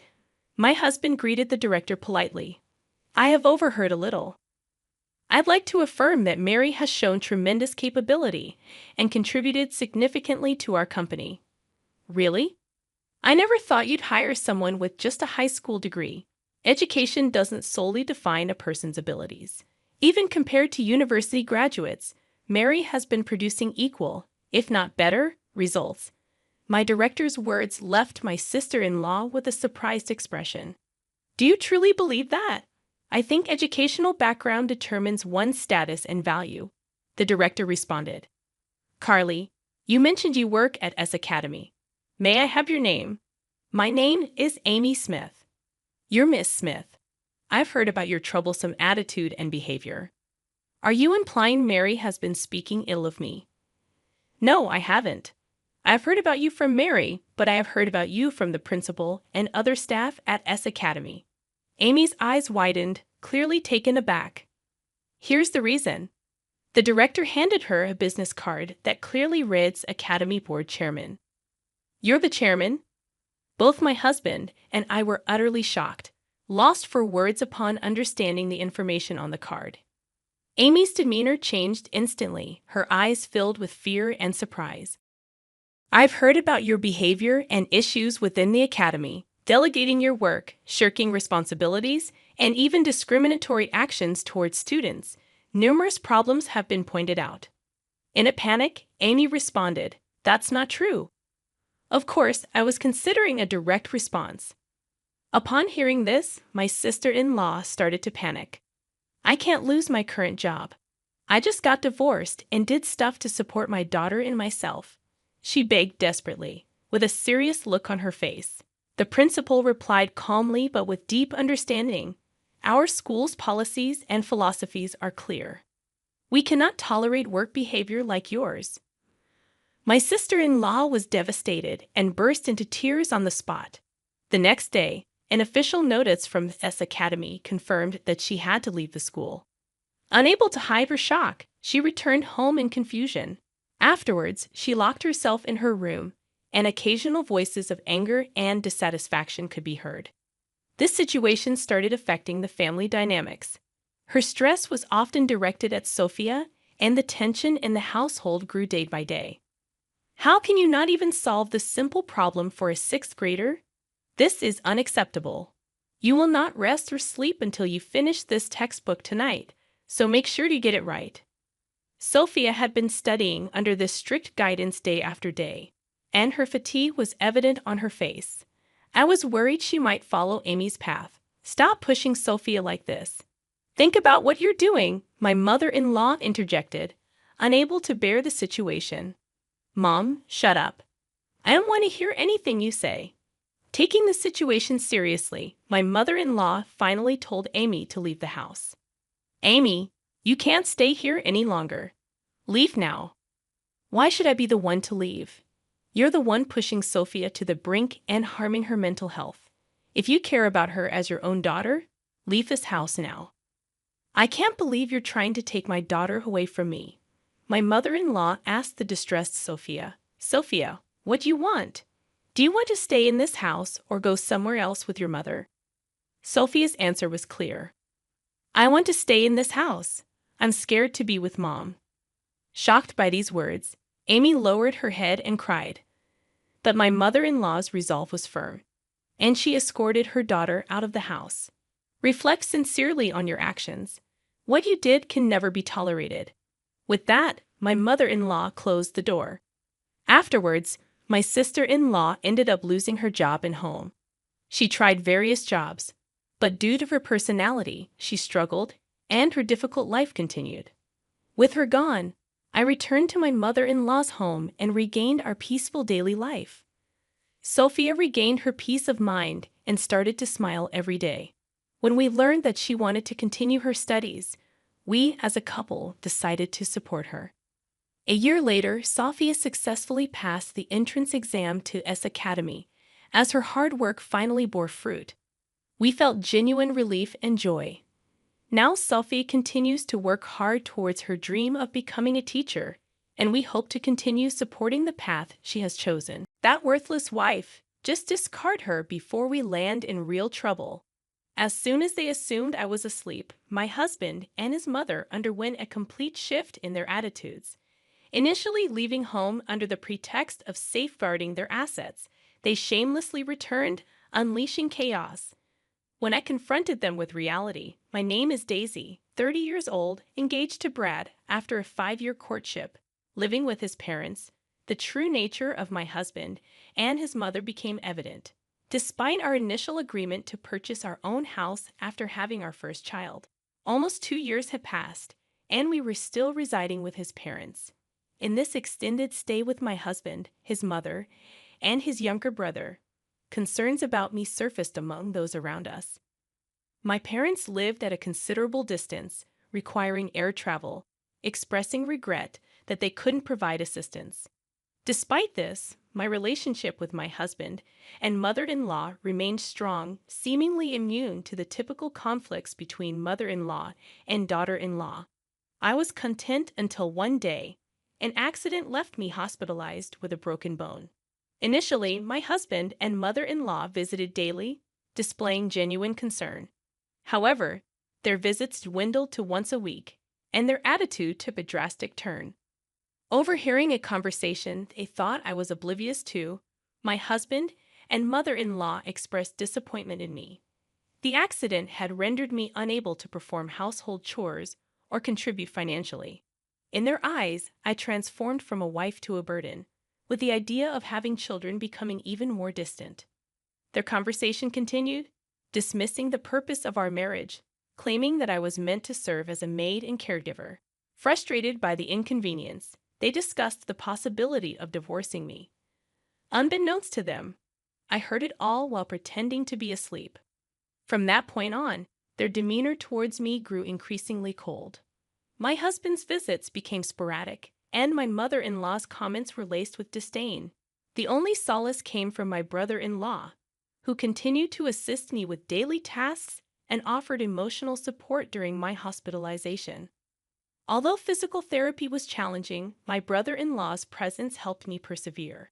Despite my progress, when I shared news of potential lingering issues with my husband and mother-in-law, they argued over my fate, blaming me for their troubles. In reality, I had been caring for my father-in-law for 5 years, a responsibility I undertook while dating my husband. Why don't you live together since you are both going to get married anyway? Yeah, it's a great idea. We can save money by living together and then get married when we're settled. When I hesitated, they reassured me, it's okay. We have plenty of rooms and we won't invade your privacy. Plus, you don't need to pay rent. You want to marry my son, right? How could I refuse? But in return, we have a favor to ask, Daisy. While you're working from home, can you look after our father, who needs care? It's only for 4 to 5 hours during the day when my mother is out for her part-time job. We also have my brother, so the two of you can work together. My brother-in-law was also working from home, so Yi and I teamed up to take care of my father-in-law in the house. My father-in-law and brother-in-law were very close. My father-in-law had a hobby of collecting furniture and even had a separate house just for it. My brother-in-law and I always enjoyed hearing about his hobby. My father-in-law loved his caring son, Regan. Eventually, my father-in-law's health began to decline, and after years of care, he passed away. After that, my husband proposed to me, saying, "Thank you for always taking care of my father. Let's continue to be together. Let's get married." Despite having worked hard on housework and caregiving, the moment I became immobile, my husband and mother-in-law's attitude towards me became as if I were worthless. Even I, normally composed, was infuriated. Force me, please pay what you're supposed to. Well, I don't want any trouble, so I'll give you the house. Let's waive the other division of property. I wondered if he would really give me the house, but since my father-in-law had left a substantial inheritance, it was divided among my mother-in-law, Brad, and Regan. The inheritance amounted to approximately $300,000 each, so he seemed to have enough assets. Regan was tasked with handling all paperwork with the executor and had to visit the court several times, which was quite a hassle. No way, we can't give away the house. If we divide the property, I'll lose half my savings. It's just a wastefully large house in the countryside. Even if we give it away, it's not an issue. Even at the highest estimate, it's only worth about $100,000, plus various fees will be deducted when we sell it. It's cheaper than losing half my savings. Well, if you say so, Brad. But what if she demands more later? What if rumors spread in the neighborhood because we abandoned her? The two debated what to do with me. Then I'll take her in, Reagan, Brad's brother, interrupted. Why would you go out of your way to do that? Ah, you've been interested in Daisy, haven't you? That's why you're so willing. You can have her if you want. But she's no longer of any use to us. Don't ask to take Daisy and the house back later, okay? Why would I? I just hope you won't come asking for money later. And remember, you can't return damaged goods. Brad and Reagan signed papers and arranged to formally change the property title through a lawyer. I'll take out some money for my savings. So why don't you find a younger, healthier, and prettier woman to marry and build a better house? Sounds good? Hey, Daisy, get a lawyer to file for our divorce quickly. They said they'd stay in a hotel for a while and left the room. Reagan and I silently saw them off. I had to find a lawyer to file for our divorce first. Reagan helped me to file for the divorce, and in a few days, Brad and I became complete strangers. A week later, Brad and my mother-in-law packed their belongings and left the house. It seemed peculiar that Reagan, Brad's brother, continued to visit me after I divorced his brother. When I expressed concern about him worrying about his former sister-in-law, he responded, "I'm doing this because I want to. I didn't get along with you just because you were my brother's wife. We both provided care and did housework together. We've talked a lot more in these 7 years than you ever did with my brother. We're friends, aren't we?" Reagan said with a gentle smile. All I could do was express my thanks and gratitude. A month later, I was discharged from the hospital. Although I had to continue visiting for physical therapy, being back home after such a prolonged absence was a relief. I couldn't help but wonder, do you think those two will really ever come back?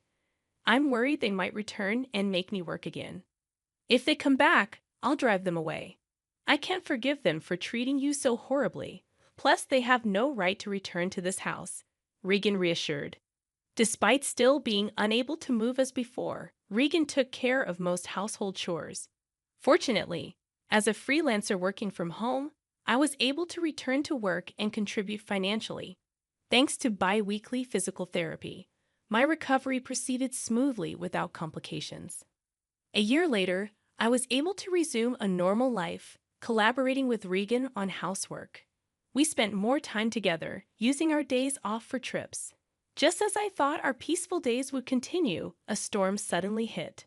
One night, while Reagan and I were having dinner, the door was knocked, and the intercom rang repeatedly. When I nervously answered, Brad appeared on the monitor. "Hey, open up. This isn't your home anymore. State your business and leave," I firmly said as I opened the door, surprised by Brad's unexpected arrival. "What do you want? Why do I have to put up with such an attitude just for coming home?"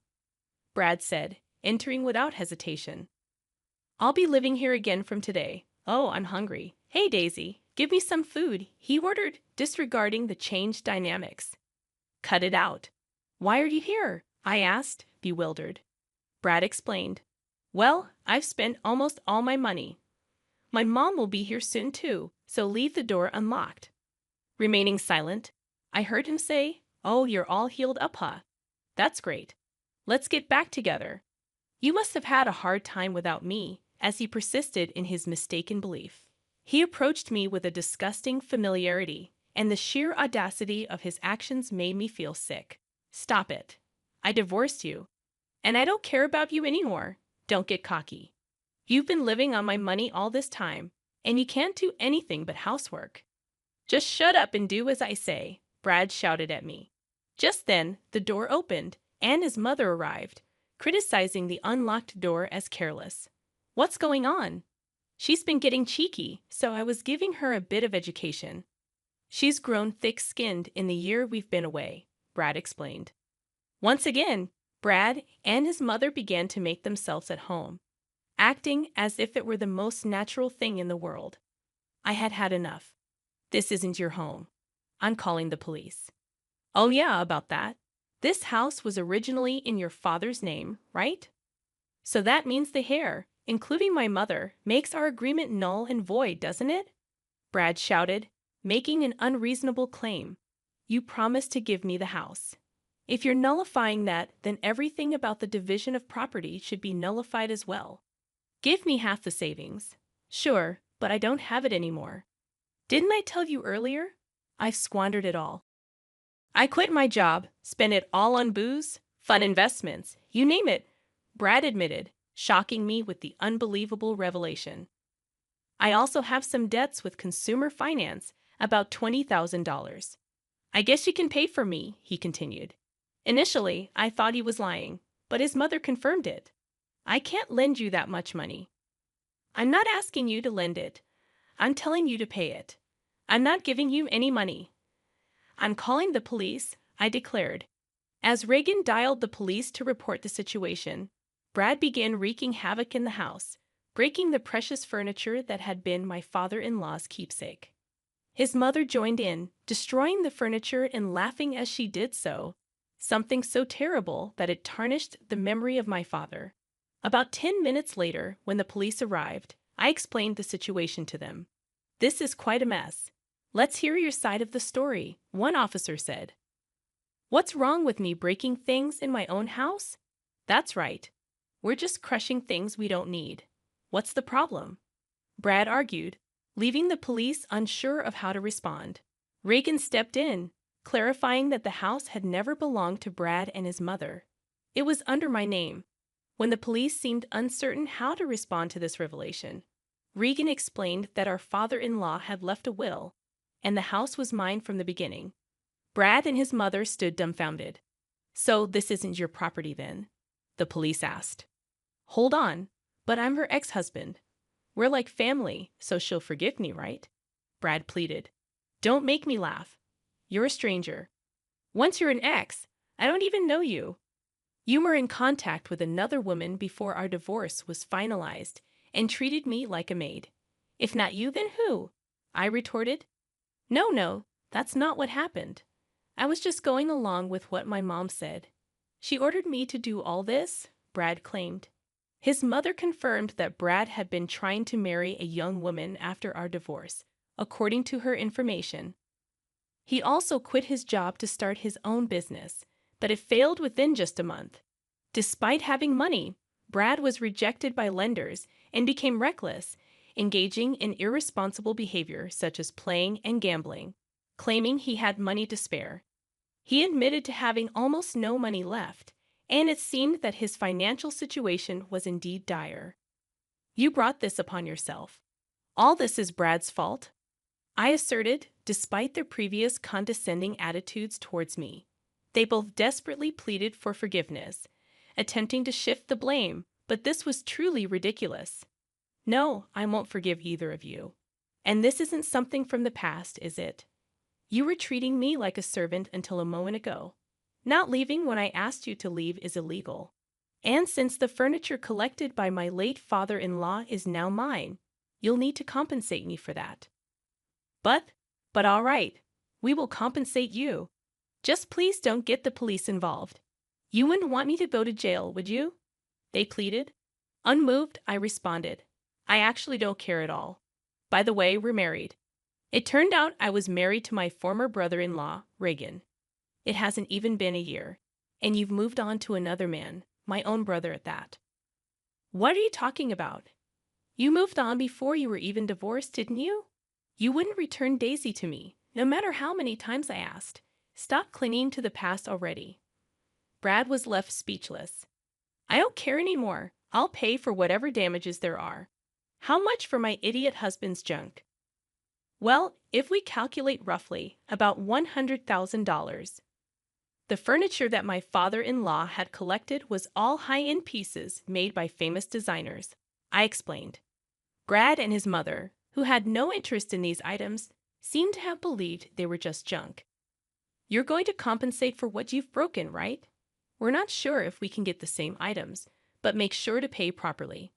Unable to afford such compensation, Brad and his mother were distraught. For the time being, the police took the two of them away for trespassing and vandalism. Of course, I didn't forgive them and proceeded with the lawsuit. Afterwards, Brad and his mother, who were desperately seeking help from Regan, were bluntly rejected. Regan said, "I'm ashamed to even be related by blood." Brad and his mother were likely receiving their just desserts together. And there's one more thing I kept secret. My father-in-law told me to sell the house and use the money as I wish. Regan had told me that the price of the house was $100,000. But in reality, the document stated the value of the house was around $500,000. It's a good location, so it might sell for a bit more. But for now, Regan and I decided to take it easy in the house my father-in-law left us, with no plans to sell it. Eventually, we planned to sell the land and build a new house. I had some worries about having children, so after getting married to Regan, I went to the gynecologist for a checkup. But there were no issues with either Regan or me. Now, with the troublemakers gone, Regan and I are living happily together. Emily. When I informed my mother-in-law that I intended to return to my hometown for childbirth, her response was unequivocal. "By all means, go back. I don't want to see your face." Those words brought me immense joy, as I had eagerly awaited them. "You won't have to see me anymore, rest assured." Emily. I'm Emily, on the verge of turning 28. My mother passed away from an illness when I was just 2 years old. With my father, a busy man managing a century-old clothing company, I was primarily raised by my grandmother. Living under my father's strict guidance, I followed his instructions obediently. This regimented lifestyle left no room for romantic pursuits, and I had resigned myself to the belief that it was my destiny. After completing college, I briefly worked as my father's secretary in his company. However, he found it challenging to work together and compelled me to resign. Despite my friends landing jobs, dating, and getting married, my father insisted that I didn't need to work. So, I wanted to work too. I confided in my father one night. Emily's father, "Dad, can I work?" No. He dismissed the idea without seeking any explanation. Emily. Why not? Because you don't need to work. But I also need to step out into society and gain more experience. Emily, don't talk back. I'm not talking back. I'm not saying anything wrong. You should just stay at home, Emily. If you say that, I'll leave home. I'll leave home and go to work from there. Emily, stop it. No, I am an adult. I won't always do as you say. Distraught, I left the room, and even in the solitude of my own space, I cried for an extended period. Later, I reached out to my college friend Lisa. Can I come to your house now? Sure, but what's wrong? And can you go out at this time? I can't right now, but I'll figure it out. Can I stay at your place for a while? Emily. Quietly, I packed my belongings and left home to seek refuge at Lisa's luxurious condominium. I discreetly left a note on my desk, explaining my temporary absence to my father. Upon arrival at Lisa's place, she welcomed me with my favorite coffee. Thank you, Lisa. Lisa? What's going on, Emily? I poured out the details of my argument with my father and my decision to leave home. Lisa, that's awful, Emily. You've had no freedom at all. Her empathetic words stirred fresh tears. Until now, I did everything my father said, thinking it was normal. But suddenly, I've started craving my own freedom. Lisa, that's completely normal. It's strange that your father doesn't allow you to work. I'd like to meet many people and have a good time too. Emily, so does your dad know you're here? I left a note saying I was going to a friend's place, but he doesn't know any of my friends. He might be frantically searching for you right now. Maybe. Lisa, it's late now. Shall we go to bed? Yeah, I'm really tired. Lisa arranged a separate room for me to sleep in. The next day, when Lisa left for work, I found about 10 missed calls from my dad on my phone. Feeling sorry for him, I sent an email to reassure him not to worry. In the evening, after Lisa finished work, she called me. I'm going out for a drink. Why did you join us? Emily. Having little experience with social drinking, I was excited about going out. When I arrived at the location Lisa mentioned, I found her waiting with 2 men. Lisa. Apologies for the wait. So, who are these gentlemen? Lisa gestured toward the shorter man and said, This is my boyfriend. And the tall guy over there is single and ready to mingle. The tall man, Max. Nice to meet you. I'm Max. Emily. Pleased to make your acquaintance. Lisa. Oh, nice to meet you. I'm Emily. That marked the beginning of our relationship. Max worked at a small company in the apparel industry. Initially, I wondered if it resembled my father's company, but I swiftly dismissed the thought. Max's family dynamic was the opposite of mine, with only his mother present. However, he didn't delve into the details, and I refrained from prying. One day, Max expressed, I'd like to meet your father, Emily. While I had been corresponding with my father through email since leaving home, I had no immediate plans to return, so meeting him was not on my agenda. I'll consider it, but I'd love to meet your mom, Max. Sure, even today is fine if you want. Really? Today works. I should get a gift then. Yeah, my mom loves that kind of thing. Later, I discovered my mother-in-law not only loved such gifts, but also grew quite irritable if I failed to bring them. En route to Max's house, I picked up a cake at a bakery. Upon reaching Max's place, his mother was already waiting at the front door. Mother-in-law. When I inquired from Max why his mother was there, he mentioned sending her a message from the bakery. Emily. My mother-in-law fixed her gaze on me and asked, And your name is? Mother-in-law. Ah, I'm Emily. Nice to meet you. Mother-in-law. What do you do for a living? Emily. I'm currently unemployed, but I plan to work soon. Mother-in-law. Oh, so you're just idling about. How nice. It must be to be a rich young lady. I'm not wealthy. That's why I want to work. Mother-in-law. You don't need to talk back. What do your parents do? Emily. My mother passed away when I was young. My father works at a company. Mother-in-law. Him. Max. How long are you two going to chat out here? Let's head inside. Mother-in-law. Right. By the way, Max, did she bring anything? Surely she didn't come empty-handed. In a rush, I handed my mother-in-law the paper bag containing the cake. Emily. It's not much, but... She grabbed the bag almost forcefully from my hand, peering inside with a critical eye. I didn't really need anything, but I suppose I'll take it. In the brief minutes spent conversing with my mother-in-law, I grew to resent her deeply. I felt sorry for anyone tethered to such a person as a mother-in-law. As we entered the living room, my mother-in-law bombarded me with questions to which I offered only bland responses. Nevertheless, she persisted in her interrogation, almost as if I were a criminal suspect. Exhausted by the relentless barrage of one-sided questions, I seized the first opportunity to speak to Max. Emily.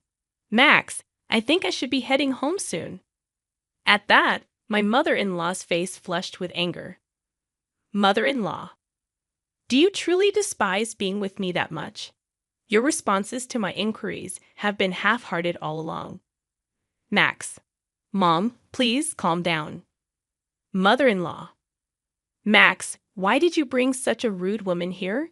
Surely there are better choices out there. Emily. I retorted sharply. What exactly about me is rude? If there's something I should improve, then kindly enlighten me. My response seemed to only stoke my mother-in-law's ire. Mother-in-law. You're quite cheeky, aren't you? All I asked is that you answer my questions. Emily. I've been answering everything you've asked. Mother-in-law. You dislike me, don't you? I can see it on your face. Emily. I wanted to say yes, but I couldn't bring myself to. I'm just tired and would like to go home. Mother-in-law. Well, aren't you audacious? I wonder what kind of upbringing your parents gave you. They mustn't have been good parents. I would love to see what they look like. Hearing her disparage my parents, I was overcome with sadness and began to cry. Mother-in-law. Now you're crying for sympathy. If you're so eager to leave, then go. It'll be a breath of fresh air. Also, I'll feed this cake you brought to my dog Charlie, but Charlie is quite particular, so he might not touch such a cheap cake. Laughing, she pointed at the cake I had bought. Mother-in-law. Enough, Mom. Max. Max, you really don't know how to choose a partner. Max scowled at his mother's words and retorted, "Why must you always argue? Can't you act your age for once?"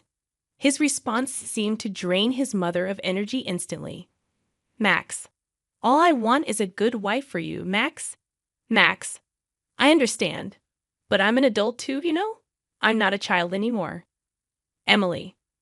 I affirmed, and I can handle my own affairs. Upon hearing Max's words, his mother's eyes filled with tears, and she left the room with a despondent expression. I decided to depart as well, but Max followed me and offered an apology. Max. Emily, I'm sorry for my mother's harsh words. She must be feeling threatened, thinking she's losing me to you. I'll speak to her about this, okay? Please don't let it deter you from returning. Emily. His mother's comments about my parents hurt deeply, Max. I'm not sure I want to see her again. As I uttered those words, a wave of sadness washed over me, and I collapsed into Max's arms, tears streaming down my face. Max held me close, and after a while, he suggested, "How about we go somewhere now?" Barely nodding, I left the house with Max. Since Max didn't have a car, we took the train and disembarked at a station near the beach. We sat on a bench by the sandy shore, gazing out at the sea for a long while. 2 months passed since then, and I discovered that I was pregnant.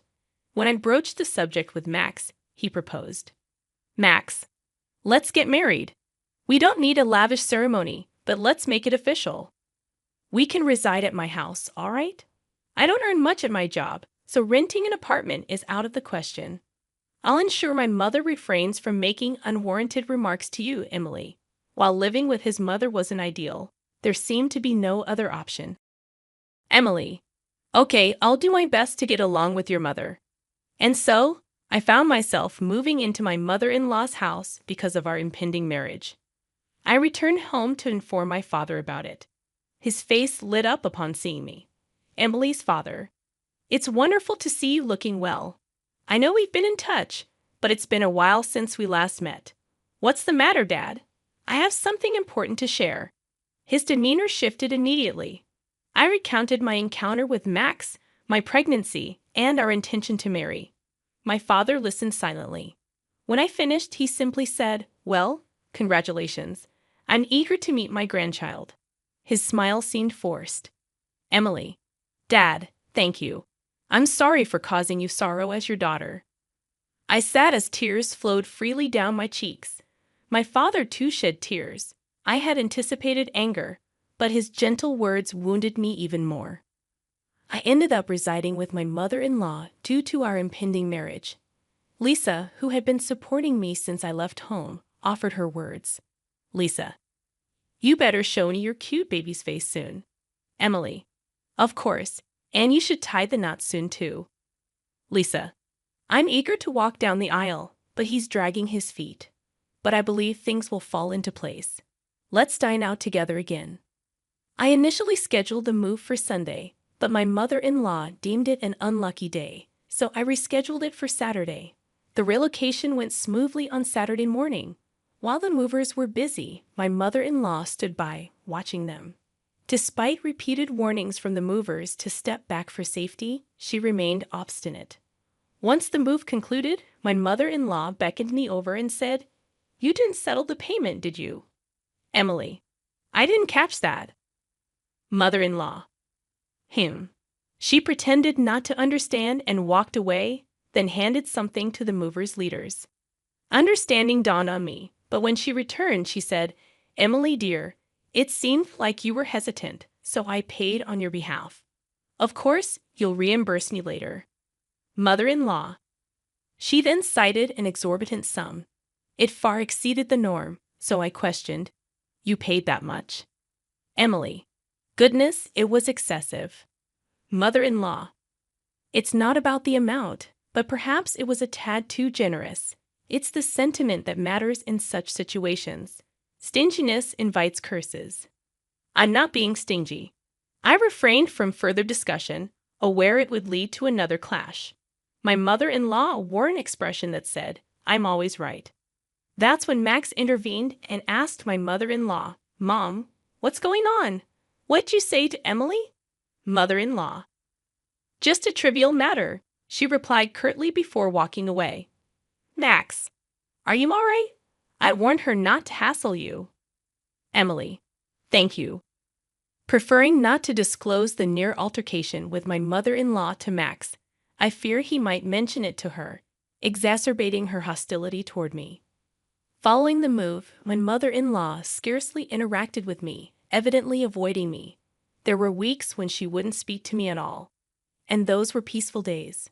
One day, Max brought home some work documents in an envelope bearing the company name, Star Textiles Incorporated, which startled me. It was a name I'd often heard while working at my father's company. They were one of our subcontractors. Max. Yeah, why do you ask? Emily. Just curious. I realized I know very little about your company. I refrained from disclosing that his company was a subcontractor for my father's, sensing it better left unsaid. Max. Well, we're merely a small subcontractor. If our parent company decides to sever ties, we go under instantly, and all employees would lose their jobs. Max chuckled with a touch of sadness. About a month later, Max began returning home late from work and seemed despondent, prompting my inquiry. Emily. You've been working late lately. Is everything all right? You seem different. He admitted, the company is in trouble. Emily. Like bankruptcy? Max. Max nodded. Our parent company suddenly slashed our orders by half. Now our boss is pleading with them daily to maintain the status quo. We're also scouting for new clients. But if neither pans out, bankruptcy is inevitable. As Max recounted the situation, I considered appealing to my father to assist Max's company. However, my father adhered strictly to business principles and wouldn't extend help based on personal sentiments. Additionally, the number of business partners seemed to have dwindled significantly. I divulged to Max that my father's company was the parent company of Star Textiles. Max was initially surprised, but then implored me earnestly. Max, Emily, please implore your father not to cut ties with us. Emily. I'm sorry, Max. My father is business-minded. Personal matters won't sway him. Max. Could you try, Emily? Emily. It won't change anything. As I spoke, Max sank to his knees before me. Max. Please, I beg you. Emily. Stop, Max. Don't do this. I'll speak to my father, but I doubt it'll make a difference. As Max raised his head, tears of relief streaked his face. That evening, I called my father and relayed Max's desperate plea. Emily. So the company Max works for is Star Textiles. I suppose I must assist them. I was taken aback. I had anticipated my father, with his stringent business ethos, to refuse outright. Emily's father. I have two conditions. First, we'll maintain business with Star Textiles as usual, but I want Max to join our company. Second, you and Max will move in with me. Do you agree? Emily. So, you're suggesting Max transfers to your company? Emily's father. I'll discuss it with him. But why the need for both of you to move in with me? Emily. All right, but why reduce dealings with Star Textiles initially? Emily's father. A new company presented an enticing offer, prompting us to consider them. However, upon investigation, we discovered their history of reneging on promises, leading us to reconsider. Hence, even without my intervention, Star Textiles would have been unaffected. Emily. Perhaps. My father chuckled, and I couldn't help but join in. After hanging up, I promptly conveyed my father's conditions to Max. While relieved that Star Textiles was out of danger, Max seemed apprehensive about transitioning to my father's company. Max, It's difficult for me to consider joining your father's company, Emily. I've invested a lot at Star Textiles and have good colleagues there. Emily, I'll relay your sentiments to my father. I dialed my father once more, relaying Max's concerns. To which my father responded, Emily's father. He did say that, huh? He's a reliable, honorable man. Understood. He can continue excelling at Star Textiles. But my stance on you two moving into my house remains unchanged. Emily. Understood. Post-call, Max was elated upon hearing my father's decision. Max.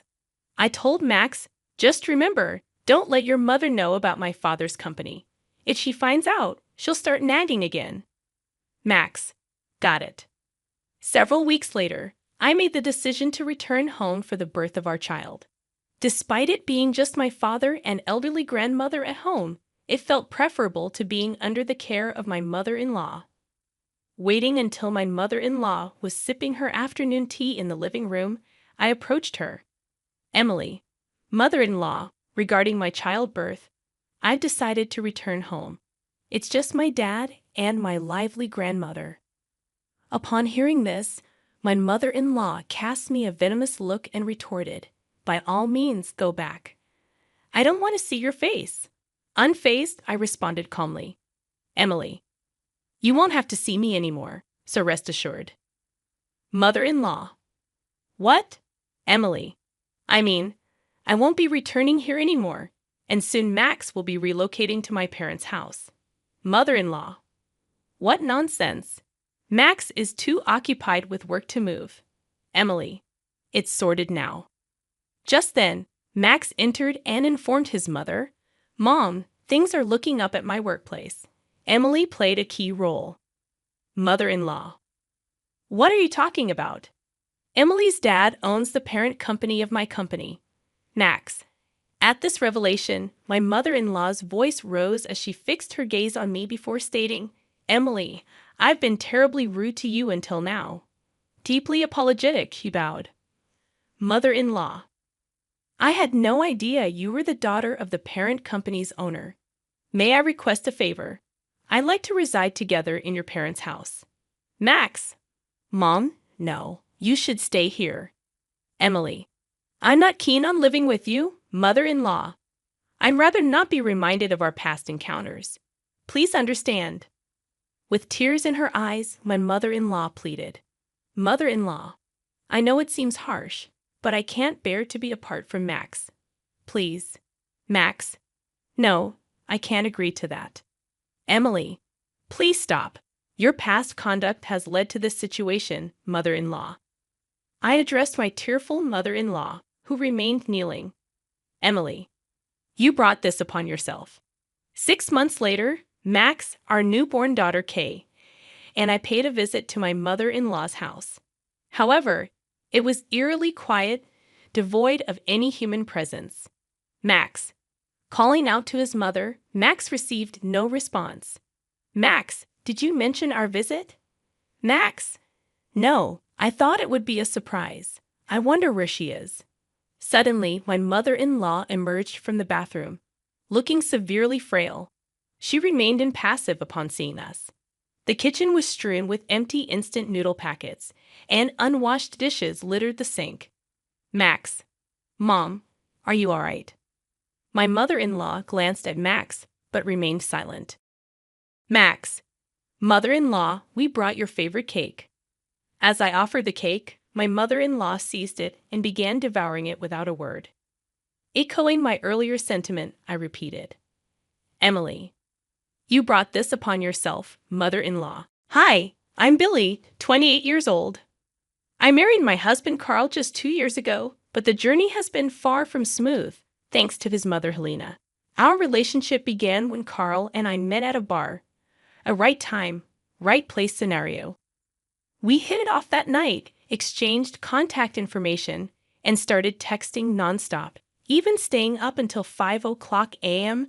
Our relationship remained undefined for a while. But eventually, we decided to make it official after getting more attached to each other. While my relationship with Carl was great, the hiccup came in the form of his mother, Helena. She was a formidable force who always got what she wanted, even if it meant resorting to questionable methods. Though admirable in some contexts, it became a problem when she set her sights on getting rid of me. Helena never approved of me, convinced I was after Carl's money, despite the fact that I earned more than he did. Helena never concealed her dislike for me, always being rude and insulting, albeit behind my back. She went to great lengths to hurt me, from sticking her leg out to trip me to purposefully spilling drinks, either ice cold or scalding hot, on me. Initially, I dismissed these incidents as accidents, but the pattern became too apparent to ignore. Approaching Carl about it, I expressed my concerns. He was adamant that his mom loved me and dismissed my worries as me being upset over her lack of full approval. However, I couldn't shake the feeling that something was off. I questioned if he would stand up for me if his mother truly disliked me. Carl reassured me, attributing her behavior to overprotectiveness, and suggested giving her more time. Reluctantly, I decided to follow Carl's advice and bear with Helena's antics. I made a conscious effort to be on my best behavior whenever she was around, hoping that, as Carl predicted, she would eventually come around. Whenever I visited, I maintained a reserved demeanor, only speaking when spoken to. It felt like I was transported back to the 18th century, but I was determined to do whatever it took to win Helena's approval. One day, out of the blue, Helena called me herself, a departure from her usual practice of contacting Carl. My heart raced as I answered the call, unsure of what to expect. "Hey, Helena, everything all right?" I asked, my voice tinged with uncertainty. "Oh yeah, of course. I was just wondering if you're free this weekend," she replied. "Yeah, why?" I replied, trying to hide my surprise. "Great. I was thinking maybe we could go out together," Helena suggested. "Us? As in, you and me," I clarified, taken aback. "Yes, I know I've been tough on you, but I want to make up for it," she explained. "Ah, of course. Where will we be going, and at what time?" I inquired, still trying to process the unexpected invitation. "I was thinking we could grab lunch at 1 in the afternoon at Sant. It's my favorite restaurant of all time," she answered.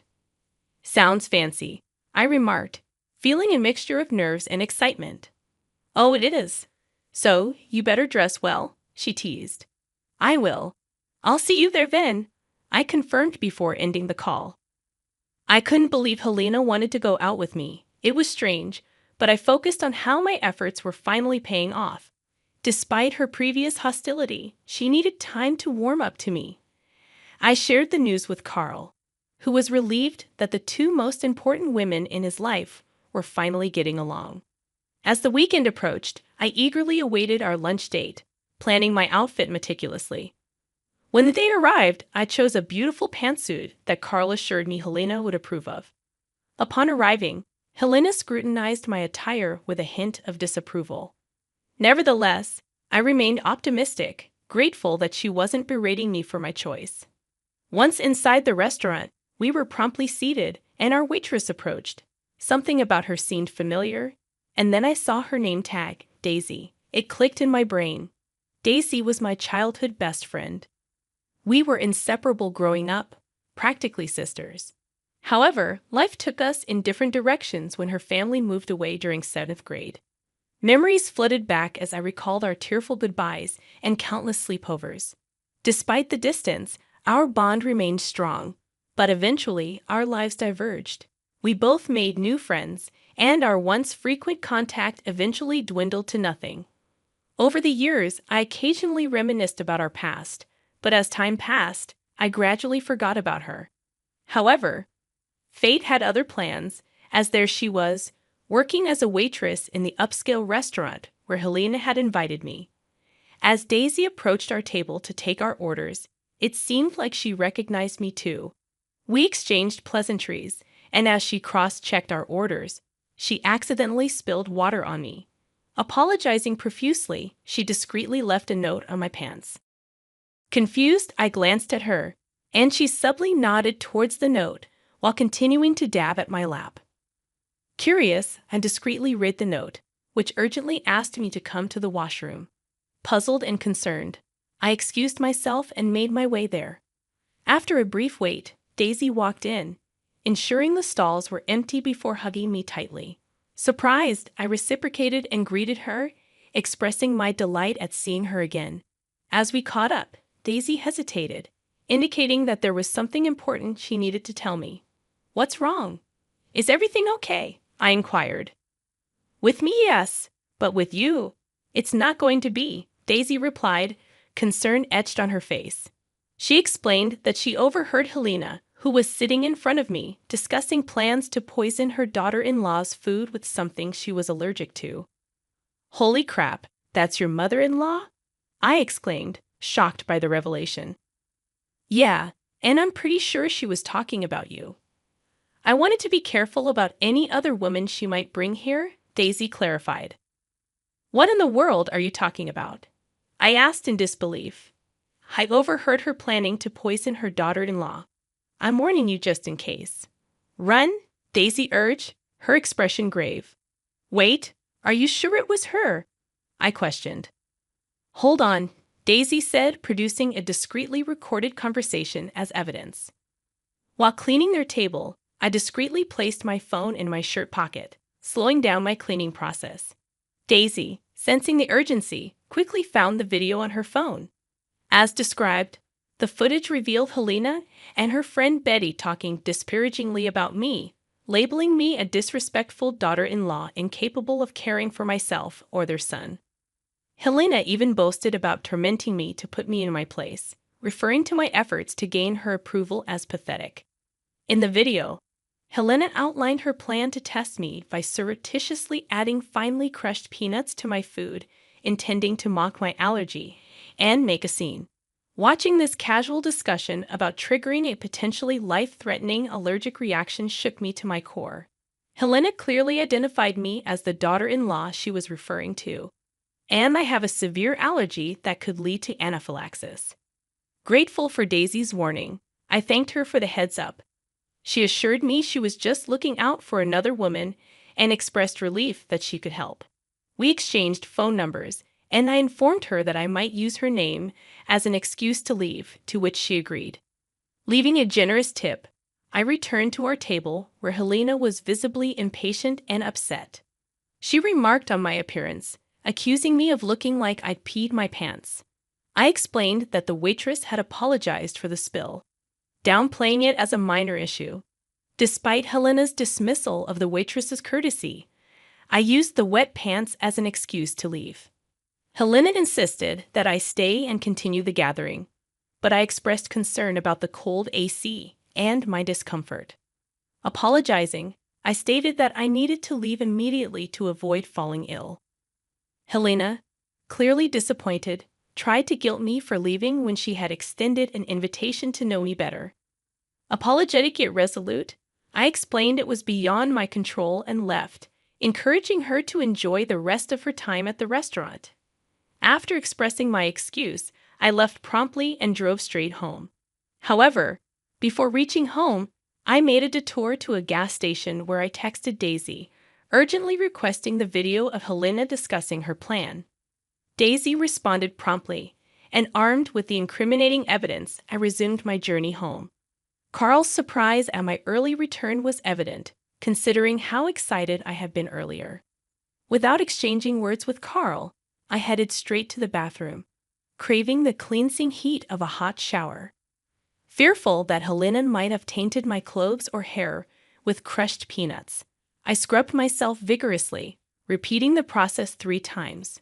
Once done, I tossed my clothes into the wash and scrubbed my hands clean, Carl observing silently from the corner. When I finished, Carl gently prodded me to share what had transpired. Apologizing for my earlier paranoia, I confessed to encountering a childhood friend who worked as a waitress at the restaurant. Carl, puzzled, listened as I recounted Daisy's warning about Helena's sinister intentions. Unconvinced, Carl questioned the credibility of my friend's claims, prompting me to reveal the recorded conversation. As the video played, Carl's eyes widened in shock, realizing the gravity of his mother's actions. Memories of my previous hospitalization due to accidental peanut ingestion resurfaced, intensifying his horror at his mother's planned cruelty. Remorseful, Carl apologized profusely for dismissing my concerns about his mother's behavior in the past. He acknowledged the trauma I had endured and expressed deep regret for not taking it seriously. Grateful for his sincerity, I accepted his apologies, letting go of the resentment that had lingered between us. I understood Carl's perspective. Who could fathom their own mother actively trying to harm their spouse? We discussed his mother's sinister plan at length, agreeing that it was in our best interest to avoid meeting her in person ever again. We didn't want to risk any further harm. That night, Helena called Carl to complain about my perceived indecency for leaving early. Carl was prepared to address the matter. "We need to talk about your wife," Helena complained. "Yeah, we do. So, what do you have to say?" Carl responded. "I knew it. That wife of yours is beyond disrespectful. She left early today, after I took time out to spend one-on-one time with her. The audacity of her. It's high time you leave her. If she can't respect your mother, is she really worth it?" Helena insisted. "Why would she try to respect my mother when my mother tried to poison her?" Carl retorted. "Huh. Excuse me. I can't act all high and mighty now." "What are you talking about?" Helena denied. "I have a video of you discussing how you were going to mix crushed peanuts into her food with Aunt Betty. Whether it was a joke or not, it was sick. I'm glad Billy was informed and got herself out of the situation fast. Neither of us wants you to visit us ever again. We can chat and video call, but that's about it. If you show up, we will release the video and get a restraining order against you. Goodbye, Mom," Carl firmly declared before ending the call. Carl's assertiveness was liberating, as he stood up for me, expressing the things I wished to convey to Helena from the start.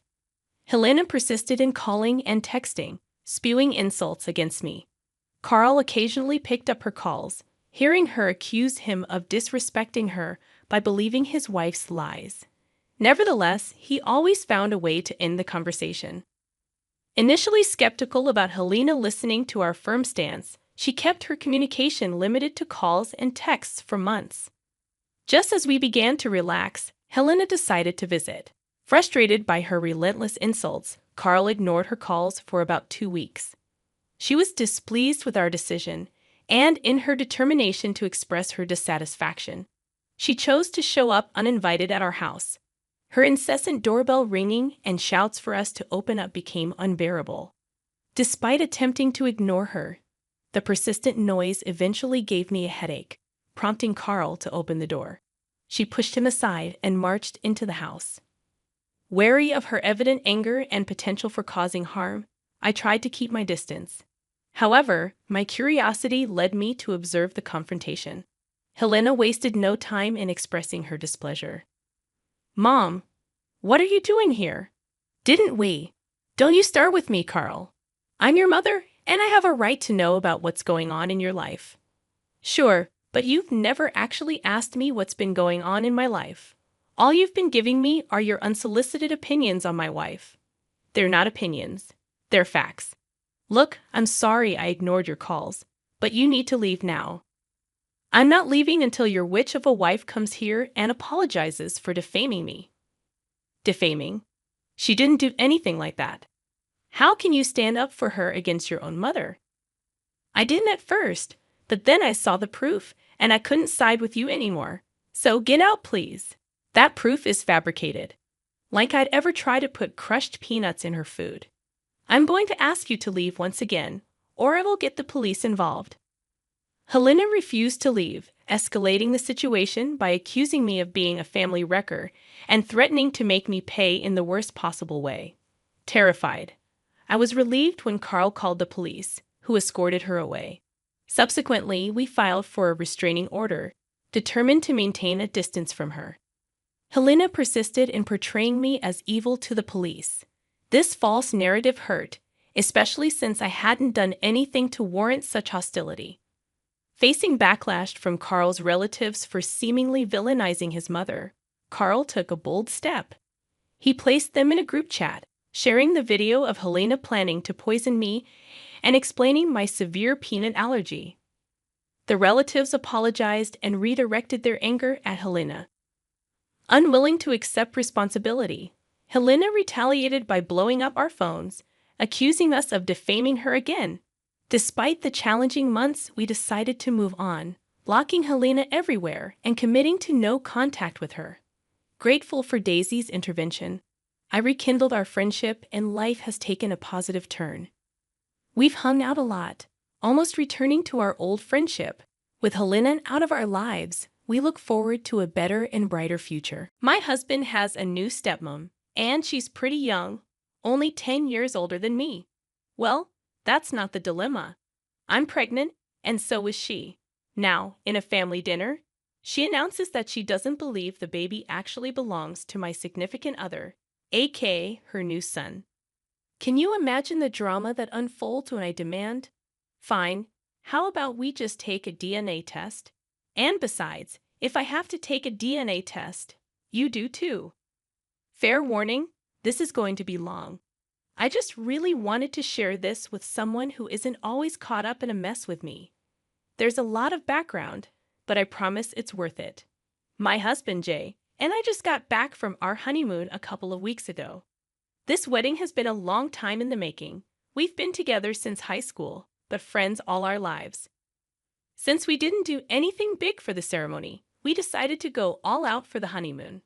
I'm talking a month and a half in all our favorite spots across the world. The best hotels, the best food, you name it, and we had it. I'm not saying any of this to brag. I just wanted to give you as accurate of a picture as possible. Considering we were gone for such a long time, Jay's father, my father-in-law, wanted to have a welcome back dinner to catch up. He's a total sweetheart, and both Jay and I adore him. So Jay accepted without running it by me first. Usually this would not be a problem. We get along great and have ever since I've known him, which is pretty much my whole life, considering our families used to live next door to each other. We moved closer to my mom's family after my dad passed, but since I stayed in the same school, Jay's family has been a big part of my life. Jay's stepmother is a different story though. Jay's mom passed away when we were in our junior year of college, and she and father-in-law have been separated for a while by then. But it still crushed both him and Jay to lose her. I think his heartbreak is why he moved on quickly and remarried, basically by the end of that year. Father-in-law married Jay's stepmother, whom I'll be calling mother-in-law for simplicity's sake. The year Jay and I graduated from college, it was a little weird that she was only 10 years older than us. And when they had their twins 3 years ago, I was a little concerned about father-in-law being too old to have young children. But I didn't really want to judge someone who's particularly a second father to me, especially since Jay was just happy that his father seemed happy. Mother-in-law, on the other hand, had no trouble judging. From the get-go, she was super competitive whenever it came to anything to do with me. If Jay bought me a necklace, she had father-in-law buy her a more expensive one. If somebody mentioned that I made a good apple pie, she would just happen to make one the next day. She even announced her pregnancy at a dinner celebrating my promotion. I don't know if she's jealous of my relationship with father-in-law or what, which aside from being super gross implications, is just plain unwarranted. But she's been awful to me since we met. I've never brought it up with my father-in-law because I don't want to cause problems in his marriage. But whenever I've said anything to Jay, he just brushes it off and says stuff like I'm reading too much into stuff. When I brought up the pregnancy announcement, his only defense was that father-in-law was hosting the dinner, so technically she was allowed to announce whatever the heck she wanted in her own home. It's been a huge point of contention between us. When we decided to get married, I made it a point that he would have to be on my side from this point on. I get that she was his stepmother, but I was going to be his wife. He agreed, and that was that. So we get married, and I could not be happier. When Jay told me that he'd accepted father-in-law's invitation for dinner, I was a bit hesitant, to say the least. We had just gotten back from the happiest weeks of our lives, and I did not want mother-in-law to ruin that. Jay convinced me by saying that it would be the perfect time to announce my pregnancy. We found out that I was pregnant about 6 weeks before we got married, and we decided not to tell anyone just yet, aside from my mom, who was with me when I did the test. And since we were planning on getting married eventually anyway, we decided to elope. Our families were shocked, but ultimately, my mom and Jay's dad were happy for us, especially considering we've been together for such a long time. Father-in-law paid for our honeymoon as a wedding present, which his travel agent handled completely. It was a dream, I could not imagine how happy he would be when we announced that I was pregnant with his first grandchild. I agreed to go, but told Jay that if mother-in-law tried to pull anything, I would not be tolerating it. Jay agreed and promised to have my back, no matter what. Father-in-law loves hosting dinners in his home. We chose an intimate setting to announce the pregnancy. Things seemed fine when we arrived, and father-in-law warmly hugged both of us. Even though mother-in-law only hugged Jay, we exchanged polite smiles, and I thought that was the end of it. We chatted in the sitting room for a while before moving to the dining room for dinner, where father-in-law served us each a glass of wine. Thinking it was a good time, I politely declined the wine, stating that we wouldn't be having any drinks for the upcoming months. It took father-in-law a moment to catch on, but Jay burst out, "Dad, we're pregnant." This finally got a reaction out of him, and he was overjoyed. Putting down the wine, he gave me a hug, asking when we found out and if we knew the gender yet. Mother-in-law, however, remained completely silent during father-in-law's congratulations and only spoke up when things calmed down, suggesting we sit down to eat. It wasn't her I wanted to share the news with anyway. As we sat down to eat, father-in-law spent most of the dinner asking us questions about the honeymoon and the pregnancy.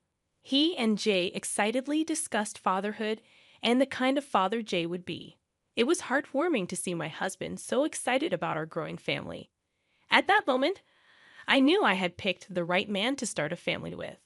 Mother-in-law kept interjecting into their talk, mainly discussing what the twins were like when they were newborns and how Jay's dad had reacted when they were born. Essentially, she redirected the attention back to herself and her kids. When I mentioned the crib we were considering buying for the nursery, she suggested we wait, stating we didn't know where we would be once the baby's born. Confused, I pressed her, and she insinuated that Jay and I might not be together when the baby is born. At this point, I was annoyed and getting angry. I asked her why she thought that, and she brought up our history of breaking up and getting back together. I defended our relationship, stating that every couple has ups and downs, and we're married adults, not emotional teenagers. My voice may have been raised, but considering the accusations, I think it was reasonable. Father-in-law tried to calm her down, but she was determined to say her piece. I told Jay I wanted to go home, and before he could stand up, she insisted he get a paternity test before buying the crib.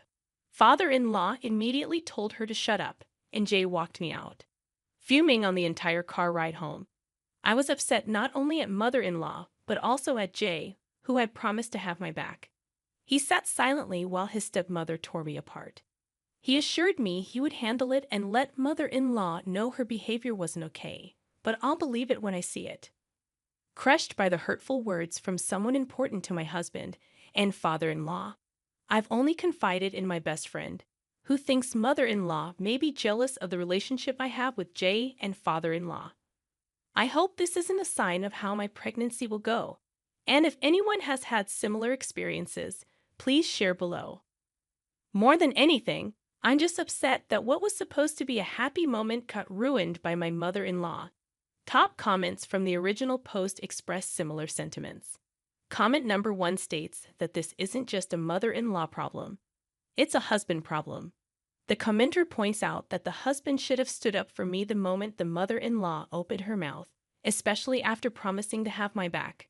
There's concern about whether this is a recurring issue and if the husband will continue to remain silent in the face of such situations. The commenter suggests reaching out to a support system and preparing for a potential future of defending myself and my child if the husband doesn't step up. Comment number 2 takes a different perspective, suggesting that the marriage might have happened solely because of the pregnancy, not mature love. The commenter speculates about the possibility that the baby isn't the husband's, hence the mother-in-law's demand for a paternity test. There's an implication that the mother-in-law might know something that the father-in-law and stepson don't. The commenter advises me to admit any jealousy towards the mother-in-law, projecting that she married a stable family man while I was strung along for 10 years with an on-and-off-again boyfriend. In the first update, I acknowledge the husband's failure to defend me adequately and our subsequent discussion about the need for him to speak up sooner in the future. There's mention of the impossibility of limiting contact with the in-laws due to Jay's work with his father, who runs several restaurants. The family's closeness is highlighted, and the difficulty of implementing low or no contact during pregnancy is explained. The update concludes with relief that an upcoming family event won't involve seeing the mother-in-law. Moving to the actual update, a dinner meeting is arranged with the father-in-law and mother-in-law to sort things out. Despite my preference for a neutral location, the father-in-law insists on hosting again. The dinner doesn't even begin before Jay addresses the issue, expressing regret for not saying anything the last time. He firmly informs his stepmother that her suggestion was ridiculous and unwarranted, emphasizing his trust in my loyalty. Father-in-law apologizes for letting the situation persist. When the mother-in-law attempts to apologize, I request that she waits until I've spoken. I acknowledge my raised voice, but explain that it was warranted given the implications of her statement. I agree to a paternity test, but only if she undergoes one as well, pointing out the inconsistency in her questioning the parentage of my unborn child, while never questioning her own children's paternity. When I tell you that I've never witnessed a grown woman losing her composure as loudly as she did, you'd be genuinely shocked by the volume she reached. She immediately tried to throw herself at me across the coffee table, her words becoming completely unintelligible by that point. I won't repeat the things she said to me, but Jay and I removed ourselves from the situation right away. It's been a day since we went over, and Jay has been on the phone with his father almost continuously since the twins have been with Jay's aunt since yesterday afternoon. I think they'll remain there until father-in-law can get my mother-in-law to calm down. This is definitely not over yet, but I hope everything calms down soon for the sake of the children. Update number 2. Before I go on with the update, I want to thank everyone who read and responded to my initial post and update. They were long, venting out years of built-up stress into these extensive texts. I'm grateful that people took the time to reply with their experiences. Despite the unfortunate commonality of similar stories, it's hopeful to hear about situations that have improved. I've received mixed responses about agreeing to the paternity test only if she did it too, which I expected. Honestly, it's the only solution that seemed moderately fair to me. Anyways, on to the meat of the update. I did end up going through with the test. As insulting as it was, I knew that if I didn't, there would always be that lingering shred of doubt. And that's not the family I want to bring my child into. I chose a doctor who runs his own practice, a friend of mine. He collected the samples, and the results would be available in a few days. Shockingly, the child is my husband's. Jay wasn't surprised when I told him, but I could sense some tension released from his conscience. Considering the emotional turmoil my mother-in-law put me through, I didn't stop there.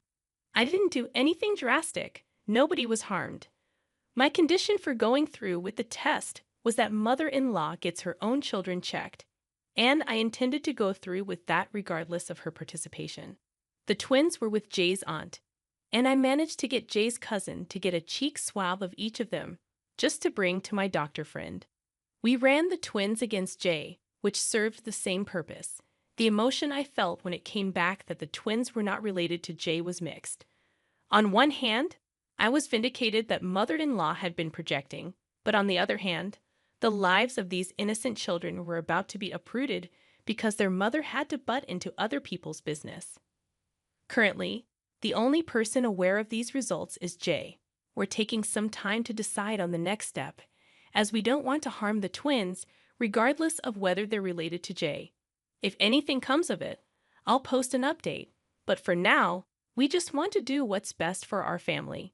Update number 3. I'm gutted, absolutely gutted, and have no idea what to do. I feel completely blindsided and betrayed by the man who promised me forever and is now siding with a woman who verbally abused me in his home. Father-in-law and mother-in-law called us over yesterday afternoon. I had hoped that mother-in-law had finally come to her senses and was ready to apologize for everything she said to me. Unfortunately, I could not have been further from the truth. Upon arriving at the house, I already knew that something was off. Father-in-law usually greets us at the door with a warm hug and smile, but this time, he just held the door open silently and then went to sit beside mother-in-law in the dining room. No tea and snacks in the sitting room, no quick catch-up, nothing. We followed and sat down across from them. Father-in-law passed us a stack of papers and asked us if we knew that they were the results of the paternity test that my friend had performed for my child and the twins. I was completely caught off guard, as there was no way that father-in-law and mother-in-law should have access to those documents, as neither Jay nor I had contacted them about it. Jay was just as confused as I was, but father-in-law did not give us time to process anything before passing us another set of papers, both regarding the twins' parentage. It stated that Jay was the half-brother of both twins, which clearly contradicted the results on the first set of papers. Father-in-law explained that they had conducted a DNA test at a local clinic, saying that he had recently run a DNA test for the twins at the request of a relative. He felt obligated as a doctor to inform the parents of the situation. My friend had contacted father-in-law to tell him about the paternity test that I had him perform on the twins. But he didn't stop there. Father-in-law revealed that my friend sent over the results along with edited documents that stated the twins had no relation to Jay. My friend told him that I requested the documents to be edited. Jay asked me if this was true, but I was so caught off guard by the betrayal of my friend that I just froze. Unfortunately, father-in-law took this as an invitation to keep speaking. This is a man I've looked up to for most of my life, whom I held as a father figure after the death of my own father. And he had no remorse in telling my husband, his own son, that my friend had edited the results of my own paternity test.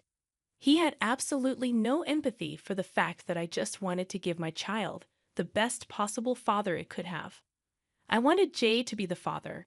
I just don't see what father-in-law gains from tearing down everything that I was trying to build for my family. The whole time, mother-in-law just sat there with this stupid, smug look on her face, not saying a word. It was her fault any of this was happening in the first place, and she just sat there and smiled at me as though I was at fault for wanting to ensure that my children had a stable life with a reliable father. Jay was absolutely livid. I've never seen the man I love so angry, let alone directed at me. At first, I hoped that I could reason with him, but when it became crystal clear that he was unwilling to listen to me, I called my mother to come pick me up. I've been with her for the last few days, and Jay has not tried to contact me. Father-in-law and mother-in-law have not picked up any of my calls or responded to any of my text messages. My friend, the doctor who caused this whole mess, has completely ghosted me on everything. I plan to go down to his practice to confront him soon, but I just want to fix things with Jay first. I simply don't know what to do. I don't know how my life went from the perfect honeymoon and designing my dream nursery to this. Update number 4. For those of you tearing me apart in the comments section, you'll be happy to hear that Jay and I are separated. He told me that he's looking into an annulment. Father-in-law had the audacity to contact my mother about everything that happened, and even she's not happy with me right now. I'm completely isolated and alone, and the only person still on my side is my best friend, who has supported me through this whole mess without judgment. I really tried to remove myself from the situation and take the high road, but considering father-in-law's lack of tact and his willingness to interfere with my family, I just decided that I would fight fire with fire. I can't be bothered with people like the doctor who went behind my back to contact Jay's family. There are no records of our interactions, and pursuing that angle would be an all-around pointless matter for me. However, I mentioned in a previous update that father-in-law runs a few restaurants in my city. The way that he was able to grow his business so quickly was by employing cheap immigrant workers.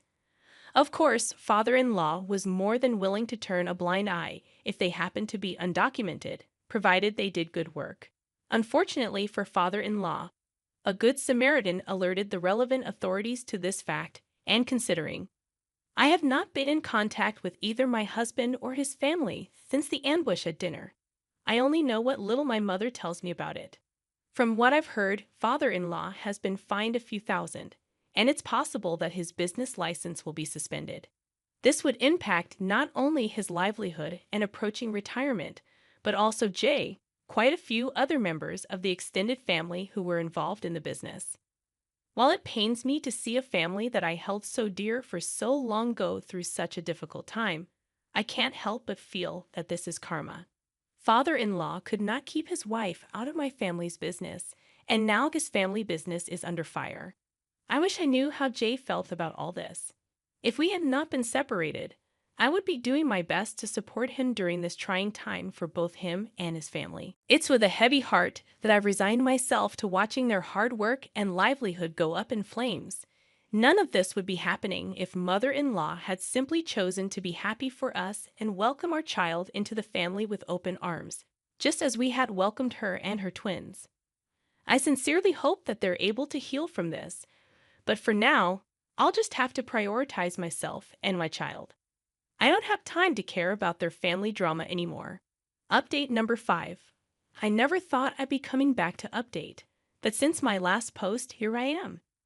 I don't know what ended up happening with my former father-in-law's business license, and frankly, I don't care. Jay and his family are dead to me, and they can continue living their picture-perfect life far away from me. I do know that he had to pay a hefty fine, and one of Jay's uncles, whom Jay was never a fan of, has taken over father-in-law's position for now. Overall, I'm more than happy with how my life has gone since exiting the toxic family. I've moved back in with my mom, who loves the company. She's come around to my point of view, given her desire to have a healthy relationship with her grandchildren, which I was so happy to see. The biggest update is that I've since started seeing the soon-to-be father of my child. We connected during a break that Jay and I were on before our engagement, and have since reconnected through a friend of my best friend. I'll be due any day now, and the father of my child will be by my side every step of the way. I'm overjoyed that I'll be able to bring my little bundle of joy into a complete family with a mother and a father who will love them unconditionally. So, thank you to those who commented on and interacted with my post positively, and to those of you who DM'd me support and my choices despite the onslaught of hate and ridicule from other commenters. It means more to me than I could ever express. I hope that each of you was able to find a happy ending that I know we all deserve. Top comments from the original post and all the updates. Comment number 1. I'm just glad everything worked out for you in the end. I know I'm going to get attacked from commenters into oblivion, but I don't care. You clearly have so much love in your heart for your family and your unborn child, and you just want to create the best possible life for them. I completely empathize as someone who grew up in a broken home with parents who were constantly at war with each other. I wish that my mother had done what you tried to do. Lord knows we would have had a better life today if she did. All the love and light to you and your kid. May your little family find peace away from the mess in your past, and may your relationship with your partner grow stronger every day. Comment number 2. I don't even know what to say. I mean, lady, you're crazy. This is what they say, don't stick your something in crazy. Did you report his father to the authorities? You might have gotten this man's livelihood taken away. I mean, a man with 2 young children that you claim to love and want the best for, like, holy hell, you're insane. I don't even want to get into the fact that you convinced a doctor to falsify test results so that you could, get your ex-mother-in-law thrown out. Like, what was even the goal there? Not even getting into the ethics of a doctor actually going through with what he did. The fact that you're trying to frame it as a betrayal of your trust is unhinged. I actually don't know how to react. Like, this can't be real, right? Please tell me that this type of crazy isn't just roaming the streets and procreating. God help your child. Get some help, OP. Okay, so what we just had revealed to us in these last two comments that we reviewed are completely opposite opinions. The very first comment is basically 100% in the backing of OP. The second comment said OP is a crazy lady. I mean, everything that she did, from the faking of the documents to getting the doctor friend to help, it just all led to pure toxicness. But I want to know, do you guys think that maybe it was justified given the mother-in-law's attitude throughout the whole story, and OP just wanted some sort of revenge? I want to know your thoughts about that. So go ahead, drop it down below in our comment section, guys. Thank you so much for joining me on today's video. My name is Mr. Reddit, and I narrate these sorts of stories every single day. So if you want to be a part of these, all you have to do is subscribe. I'll see you guys tomorrow. And just remember, it's cool to be kind. Peace. Your drawings won't sell. If you have time for that, get a part-time job. Liam declared, tearing up the tickets to my art show before my eyes. As the torn pieces fluttered to the ground, tears welled up in my eyes. The dream I had nurtured since childhood, finally realized in my own art exhibition, was consistently belittled by both Liam and my in-laws whenever I picked up a pencil. Despite the constant criticism, I persisted. I juggled household chores and the care of our daughter Lucy, never neglecting my responsibilities. I refrained from criticizing Liam's hobbies, but this blatant disrespect was too much to bear. I decided I wouldn't forgive Liam. It was time to live life on my terms, without allowing anyone to dictate or complain. Picking up the torn tickets, I locked eyes with Liam. I'm Emma, 35 years old, married to Liam since I was 22. Lucy, our only daughter, just started elementary school. As a mother, seeing her adapt to school life brings me some peace of mind. After seeing Liam and Lucy off and completing household chores, I settle at my desk. Working as a freelance illustrator, my clients range from individuals to corporations. Despite steady commissions, my family has never acknowledged the value of my work. We reside in a second-hand house with my in-laws, who contribute nothing to household chores and only complain about my cooking and drawing, labeling me as useless. Their belief that drawings can't make money persists, despite my explanations. They suggest I give them money from the Social Security checks they receive, claiming it's proof of their past hard work. I proposed living separately, but Liam always defends his parents, making me the villain. Lucy adores her grandmother, who spends her money on toys for her. Lucy compares me unfavorably, believing her grandma would never say no. When I intervene, Lucy accuses me of being mean, causing public scenes. One night, after Liam scolded me for making Lucy cry, he decided that he and his mother would take care of her. This commitment lasted only 3 days before I was once again tasked with Lucy's care. Despite the challenges, my art thrived. Receiving an email invitation for a solo exhibition, I embraced the recognition from clients who appreciated my work. Working tirelessly into the night, I created new pieces for the upcoming exhibition. Despite my family's indifference, the thought of showcasing my art to a wider audience fueled my determination. Facing a dilemma about inviting Liam to the exhibition, I approached him during a baseball game he was engrossed in. His response dashed my hopes as he revealed plans to hang out with friends on the day of my exhibition. "Oh, can't you spare a little time?" I pleaded. "My artwork's been recognized, and I have a solo exhibition coming up. I was hoping you'd come see it." Liam remained fixated on the TV, silent. Desperation edged my voice as I repeated, "It's my first solo show. Some of my regulars even helped plan it. And I've got some new pieces on display." "What the hell are you talking about?" Liam finally looked at me, disdain in his eyes. "Don't drag me into your little hobby. It's not a hobby. Some of the displayed artwork might even sell. Who the hell's gonna buy your drawings? If you've got time for that, why don't you just get a part-time job?" Liam shouted, snatching the ticket from my hand. He tore it up, and the torn pieces scattered at our feet. Staring at the fragments in shock, tears welled up. Picking up the pieces, it became clear Liam would never understand my profession. I never belittled his hobbies, yet he never allowed me the same freedom. I've had enough, I glared at him. I can't take it anymore, I declared, venting my feelings. The words solidified my resolve. I'm gonna break up with Liam. To be honest, the thought of divorce had always been on my mind. I've already got a contact number for a lawyer who assists in the divorce process. But every time I considered it, Lucy crossed my mind. Our child needs both parents.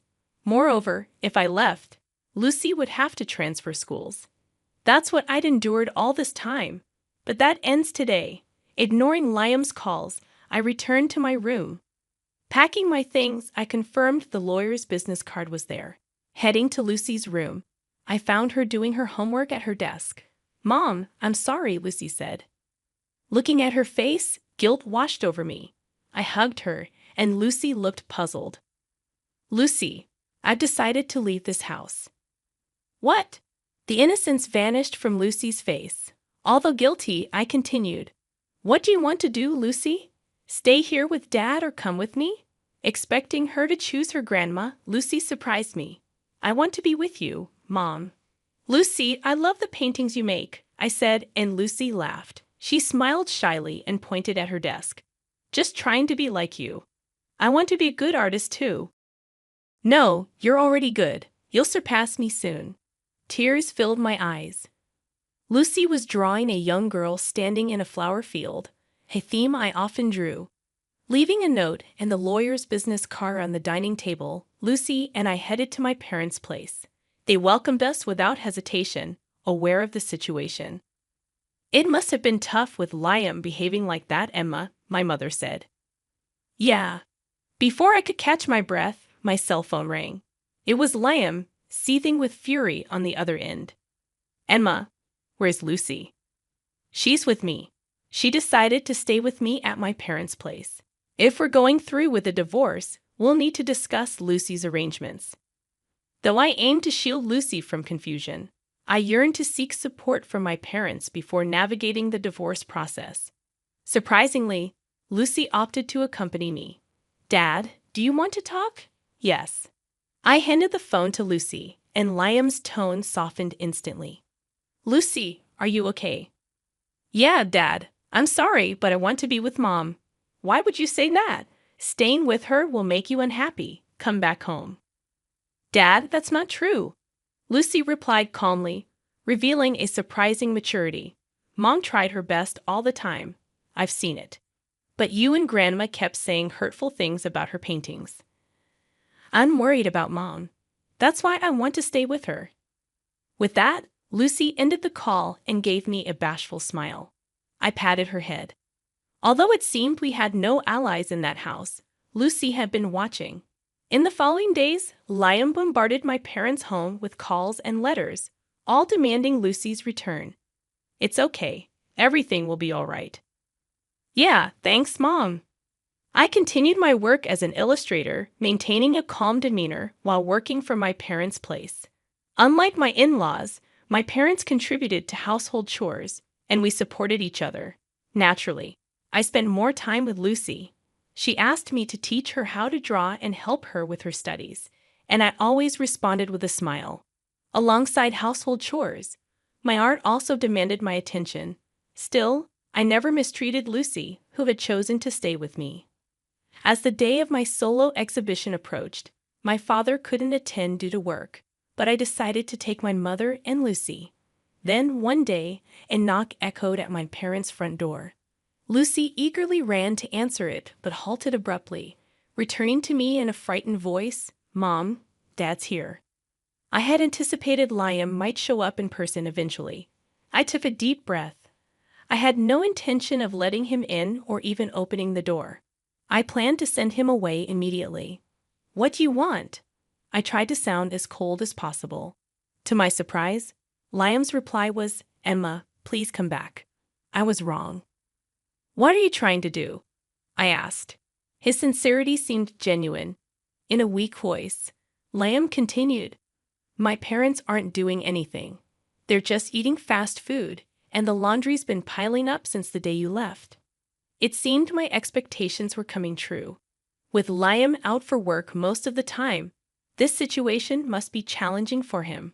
Wearing wrinkled clothes repeatedly and unable to maintain a tidy appearance, finding new jobs was likely difficult. The house was descending into chaos. Please help me out. I wasn't doing anything in that house either, right? I let out a sigh. Your mother said I was a wife who didn't even do housework. You agreed so too. I was wrong. My mom claimed she was doing all the housework, and I believed her. I was fooled. He spoke as if he were a victim, despite joining my mother-in-law in bad-mouthing me. Don't you have any intention to do housework yourself? I've never even held a knife, and I don't know how to use the washing machine. That doesn't mean you can rely on me. Essentially, he wanted me to return and handle the piled-up chores. What a joke. I'm never going back to that house. The day I left, I let go of all my feelings for Liam. There's no way I'm going to feel sorry for him now. I'm not your maid. Isn't it a wife's duty to do housework? Liam's tone became harsh. Beyond exasperation, I calmly responded, I don't want to be your wife anymore. Every morning, I rose early to prepare your lunch, yet never received a word of gratitude from you. There were days when the disappointment cut deeper upon seeing the untouched lunch. I diligently hung the laundry and ironed them to perfection, striving for a wrinkle-free result. Do you understand? I've been carrying out these chores 365 days a year, without a single thank you. So what's your point? Isn't that what wives are supposed to do? If there had been gratitude, we could have been a normal couple. I feel more strongly now that we'll never truly understand each other. Liam didn't get it, and he didn't want to. He was just temporarily down on his luck. Deep down, he hasn't changed. I'm going to live on my own strength. You should try hard on your own too. Hey, Emma. Liam continued, but I ignored him and returned to the living room. Despite Liam banging on the door, he eventually seemed to give up and left. My exhibition turned out to be reasonably successful. Walking around the venue hand in hand with Lucy, my mother beside us, she pointed to a visitor and remarked, Isn't that Liam? Ha! I was taken aback. Facing Liam directly would be awkward, and it might bother Lucy. With these thoughts, I observed the visitor's face. He wore his hat low, but it was unmistakably Liam. Mom, watch Lucy for me. All right. I left Lucy with my mother and approached Liam, speaking quietly to avoid disturbing others. What are you doing here? Have you really made painting your job? His tone lacked spirit, and his clothes appeared wrinkled and unkempt. Liam's eyes briefly met mine. But you're not selling any, right? Look over there. I pointed to a certain corner of the venue. The painting on the wall is a new piece. Below it, it shows sold. That painting's already been snagged by a private collector, and it has a price tag. Want to know how much? No, I'm good. Liam took a step back, looking startled. The sight of my artwork being sold seemed to shock him. Excuse me, do you have a moment? A local newspaper reporter approached, expressing their intent to feature the exhibition in an upcoming article, along with an interview. For freelancers, networking is crucial, and this was a welcome opportunity. Liam's eyes widened. You're really making it big, aren't you? Well, let's just say I make more than you do, I replied matter-of-factly. Liam looked flustered, letting out a groan. He seemed to grasp the reality that our incomes were just enough to get by, and his parents' social security checks weren't the financial cushion they believed them to be. Emma, you're really something. What are you talking about now? I walked away from Liam, but he followed closely. Emma, let's start over. Paint as much as you want. I'll help with the chores. Please come back. I didn't respond. His plea felt too self-serving, leaving me dumbfounded. Then I noticed someone watching, a ragged-looking couple. It was Liam's parents. Standing in front of my sold painting, their eyes darted between the sold sign and me. They didn't even glance at the artwork. They were simply astonished that my paintings could turn into cash. Liam, how did you get in without the ticket? When I told them I'm the husband of the illustrator, they let me in. You mean ex-husband? I corrected, irritation evident. By tearing up the ticket? Liam had severed any benefits from my artwork. Now he had no choice but to rely on his income and the meager social security his parents boasted about. "Excuse me, this artwork is wonderful." "Thank you," another customer complimented, leading to another painting being sold. Liam and his parents stood there, visibly stunned. From the next day, relentless calls from Liam flooded in. "Dad, what the heck happened? I wonder what should we do?" His attempts to reconcile were unprecedented. After some thought, I reported Liam to the police as a stalker. Despite receiving a warning, Liam persisted with his calls and stalking, resulting in police custody. "Me? A stalker? You gotta be kidding! I'm her husband." That was his futile argument, considering we were already divorced. His parents, embarrassed and feeling the judgmental gaze of their neighbors, distanced themselves from Liam as if fleeing. Regardless of where they went, rumors followed. My family never approved of my job. "That must have been tough," I shared during an interview. I'd opened up about the agony of not receiving recognition for my work from Liam and his parents. The headline in the local paper read, "Rising Star Creator, a Tragic Heroine. Despite adversity, she continued drawing." Looking at the article, it felt as though it was about someone else. Being labeled a tragic heroine wasn't as glamorous as it sounded. It was indeed challenging. However, things had changed for the better. I now had my daughter, my parents, and fans who appreciated my work. "Liam, the very thing you rejected had this much power." Thanks to the feature in the local paper, my reputation as an author improved. I started receiving more work and could support my daughter on my income alone. Staying at my parents' house felt uncomfortable, so I rented an apartment near my daughter's school. My parents seemed disappointed, offering, "You can always stay with us. You've been through a lot in that house." "Thanks, but it's my life," I said, reminding myself not to rely on others, a lesson taught by Liam and his parents. I'm going to take that lesson to heart. One day, my daughter brought a friend home from school. Adjusting well after transferring, despite the inconveniences caused by my circumstances, she proudly introduced me. "My mother's an artist." "That's so cool." Since moving, my daughter sounded more mature. She switched from calling me mom to mother and began practicing drawing more seriously. Previously, she doodled random drawings, but now she showed interest in the tools I used for work and spent more time watching me. "I'm gonna be like you, mother." "Really? That makes me happy. Want to try using this pen?" "Really?" She blushed with excitement, reminding me of the joy I felt when I got new art supplies. Like mother, like daughter. At first, Lucy couldn't draw a straight line. Every attempt resulted in warped lines, creating a jumbled mess. However, after many tries, Lucy's drawing started to resemble actual pictures, and her use of paints and colored pencils showed promise. Apparently, she was one of the best artists in her class. "Look at this," the teacher complimented her drawing. "Really? Let me see." I was truly amazed. Witnessing my daughter's growth made me incredibly proud. I had only taught Lucy the basics, breaking down the human body into sections for easier drawing and explaining the relationship between light and shadow. Beyond that, she must have learned by watching me work or studying my finished paintings. Lucy might be even more talented than me, and I honestly believed it. Lucy gave a shy smile, expressing her determination. I'm going to keep on drawing for Lucy, for my fans, and most importantly, for myself, who never gave up on art no matter the circumstances. I am Ava, and this is the tale of the challenges I faced in my relationship with my mother-in-law, Sophia. Despite living away from Sophia and my husband William's father, Benjamin, for years, distance couldn't shield us from Sophia's determination to disrupt my life. Sophia, with her somewhat old-fashioned beliefs, harbored a dislike for me that spanned years. When William secured a job near his parents, we found ourselves back in Sophia's sphere of influence. Dealing with Sophia wouldn't have been an issue for me, as I had learned to navigate toxic and controlling individuals through my own problematic relationship with my parents.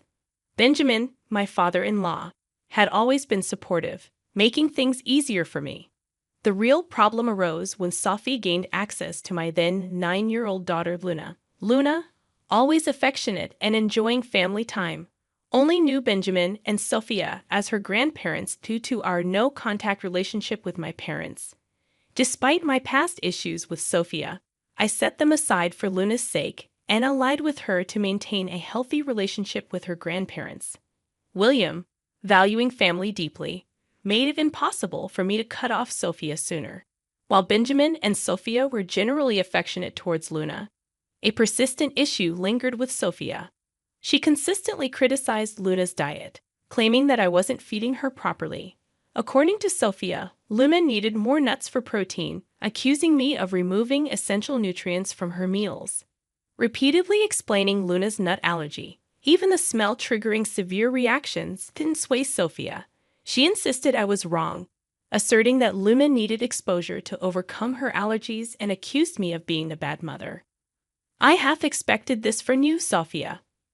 We've consulted with a pediatrician, and Luna receives balanced meals. People won't die if they don't eat nuts. But Luna could face severe health complications if she consumes them, I explained. Despite my efforts and the doctor's advice, Sophia never accepted the logic. She firmly believed that exposure was the best way to eliminate allergies. Exhausted from trying to reason with her, I faced accusations of being a bad mother. Sophia even attempted to convince Luna to eat allergenic foods, but Luna, aware of the consequences, consistently refused, growing increasingly concerned about Sophia's actions. I decided to discuss my concerns with William.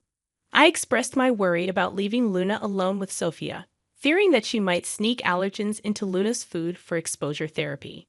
Don't be ridiculous, Ava. My mom may be old-fashioned, but she knows her limits. Besides, Dad is always there to intervene in her experiments. Luna loves spending time with her grandparents, and we can't just tell her to stop. William reassured me.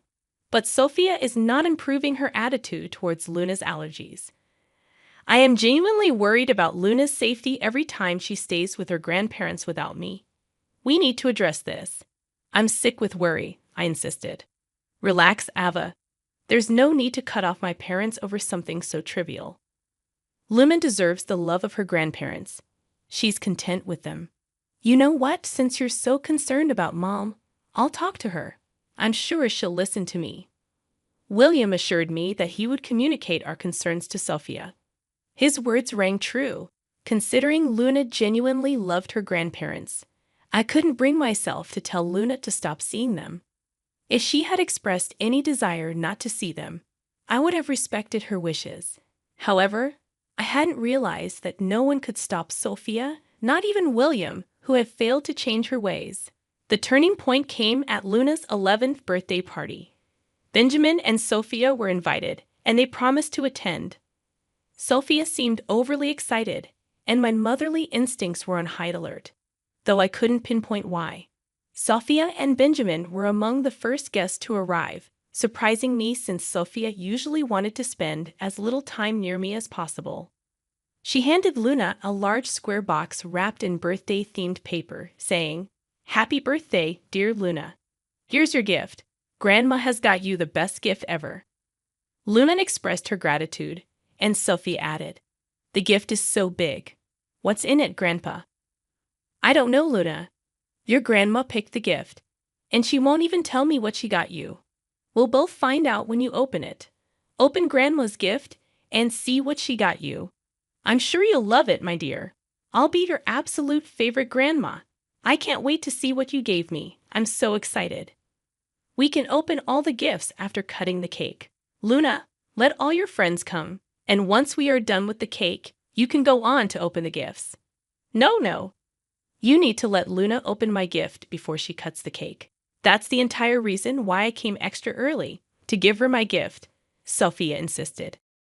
While I grew suspicious of Sophia's behavior, Luna appeared visibly happy to receive a nice gift from her grandma.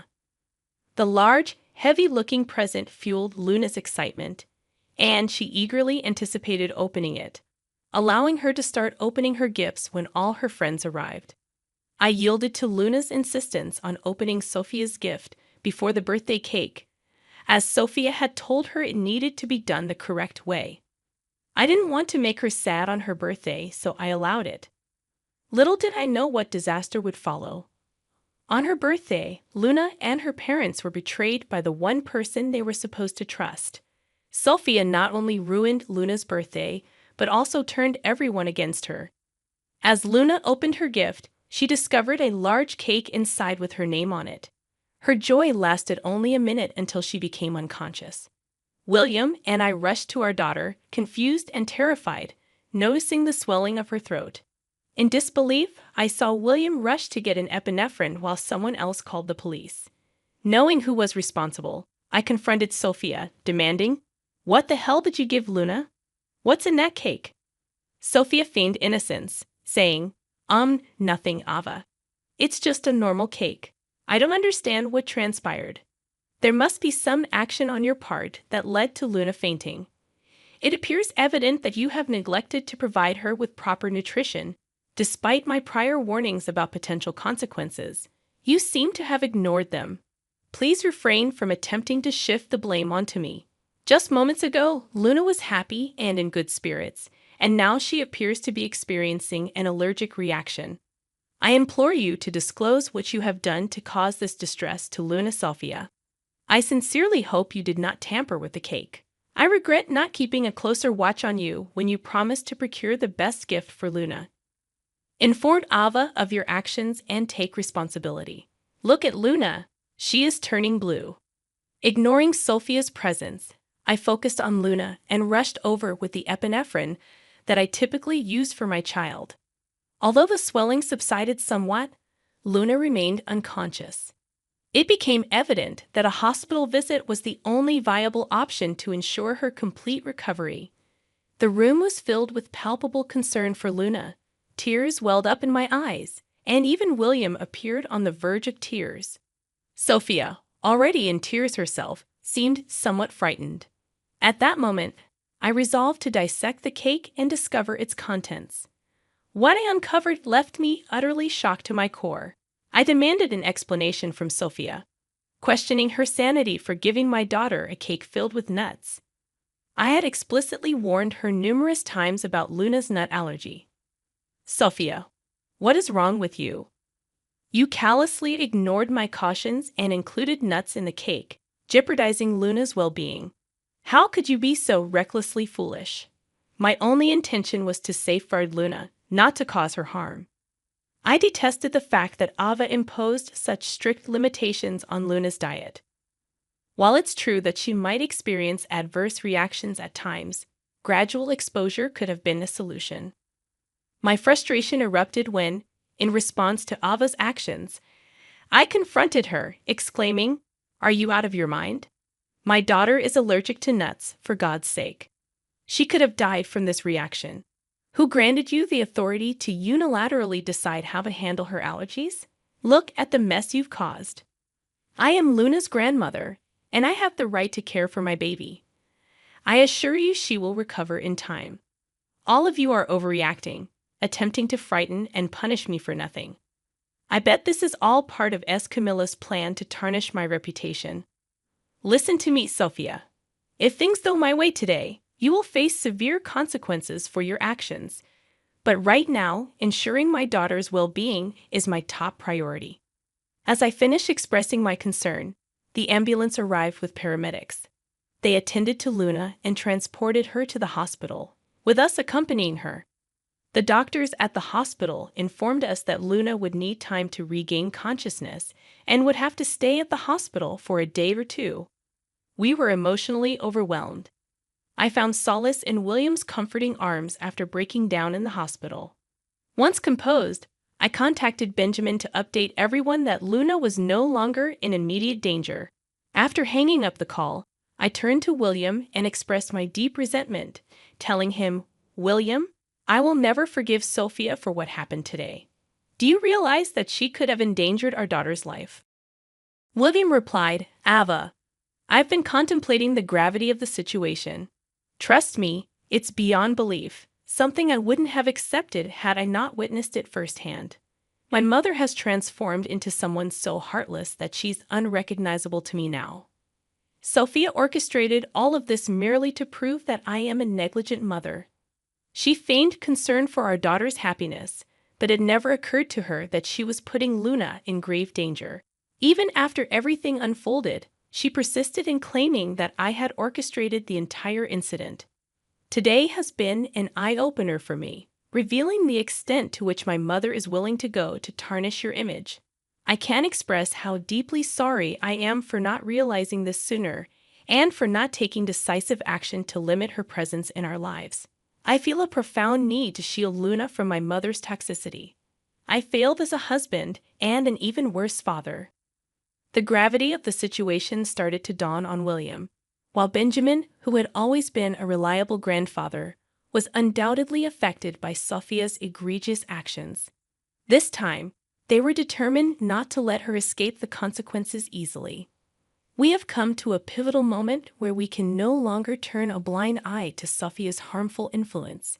It is clear that her actions pose a significant threat to Luna's well-being, and we cannot allow her to continue wreaking havoc in our lives. Sophia will no longer have a place in our family. We are resolved to protect Luna from any further harm and ensure that she grows up in a healthy and nurturing environment. This may be a difficult path, but for the sake of our daughter's safety and happiness, it is a decision we are committed to enforcing, William declared. Following a profound discussion, my husband and I swiftly reached a decision while Luna was still in the hospital. It was time to return home. Benjamin, Sophia, and a few guests stayed behind seeking updates on the situation, presenting the opportune moment to address Sophia's transgressions. 4 hours had passed since the incident when we arrived home. In the living room, we found Benjamin scolding Sophia, who nonchalantly typed away on her phone. Beside them lay the untouched birthday cake that Luna never had the chance to cut. Despite the sight bringing tears to my eyes, I restrained my emotions. As soon as they noticed our presence, Benjamin and Sophia rushed towards us. "I just got an update," I said. "Luna is in good hands, and she'll recover soon, though she's still unconscious. The doctors are optimistic. Thank God, Luna is going to be all right." I was frantic with worry, but it seems there was nothing to be concerned about. It wasn't even a significant issue. Luna will be fine, and her immunity against nuts will improve in no time. Her allergies will become a thing of the past. I told you I know what's best. However, at that moment, William unleashed his anger on Sophia, berating her for everything. Benjamin joined in expressing his disapproval, and the guests, visibly shocked, stared at Sophia with disdain. I, too, was seething with anger. "I've had enough, Sophia," I declared. "We've given you multiple chances to prove yourself, even after your actions led to my daughter being hospitalized. You showed no remorse. This is the final straw. We will never allow you near Luna or our family again. You are banned from this house." Sophia retorted, "You can't dictate where I go. Your son won't cut me off over nothing. I won't let you take away my granddaughter just because we disagree on parenting." "No, Mom," I responded firmly. "You will never come near me or my family again. Dad is welcome here anytime, but you are not. He's the only rational grandparent Luna has. He's made earnest efforts to protect Luna from harm. Today, you sent Luna to the hospital, insisting it was the right decision. I cannot allow someone so callous to be around my daughter." Sophia couldn't fathom her own son turning against her. She placed utmost trust in William to defend her, unaware that he was a reasonable man, not deluded like her. Surprisingly, even the guests began berating her. Sophia found herself cornered with nowhere to go. Not even Benjamin sided with her. In a fit of desperation, she screamed at us, blaming me for intentionally setting her up to humiliate her. "This is your fault, Ava. You've managed to turn everyone against me. I won't forgive you for this. You should be begging for our forgiveness. Your actions have tarnished your own name and taken you away from Luna. You'll never see her again. I'll sue you for grandparents' rights. I'll take you to court, and the judge will grant me visitation. Just wait and see. I won't need anyone in my corner." I responded firmly, "Good luck trying to get grandparents' rights when you're in jail." I bet the judge would find it amusing to have a felon ask for grandparents' rights after endangering her own granddaughter. Sophia protested. "What do you mean, Ava? Why would I go to jail? I haven't done anything wrong." "Haven't you? What you've done is a crime, Sophia. You can be arrested by the police for knowingly exposing a child to allergens. It's considered a form of poisoning. Perhaps you weren't aware, but William and I know. We've already called the police on you. Here they are. They're coming to arrest you." In denial, Sophia retorted, "No, you're lying. This can't be happening.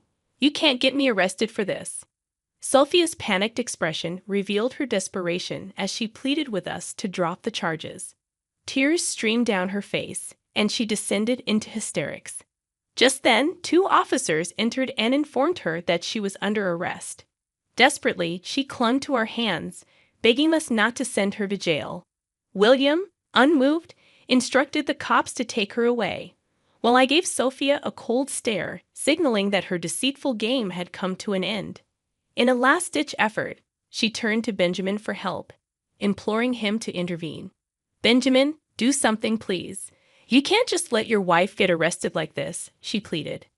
Benjamin, however, stood firm, declaring, "When my wife has done something truly horrifying and shown no remorse for it, I will not protect her.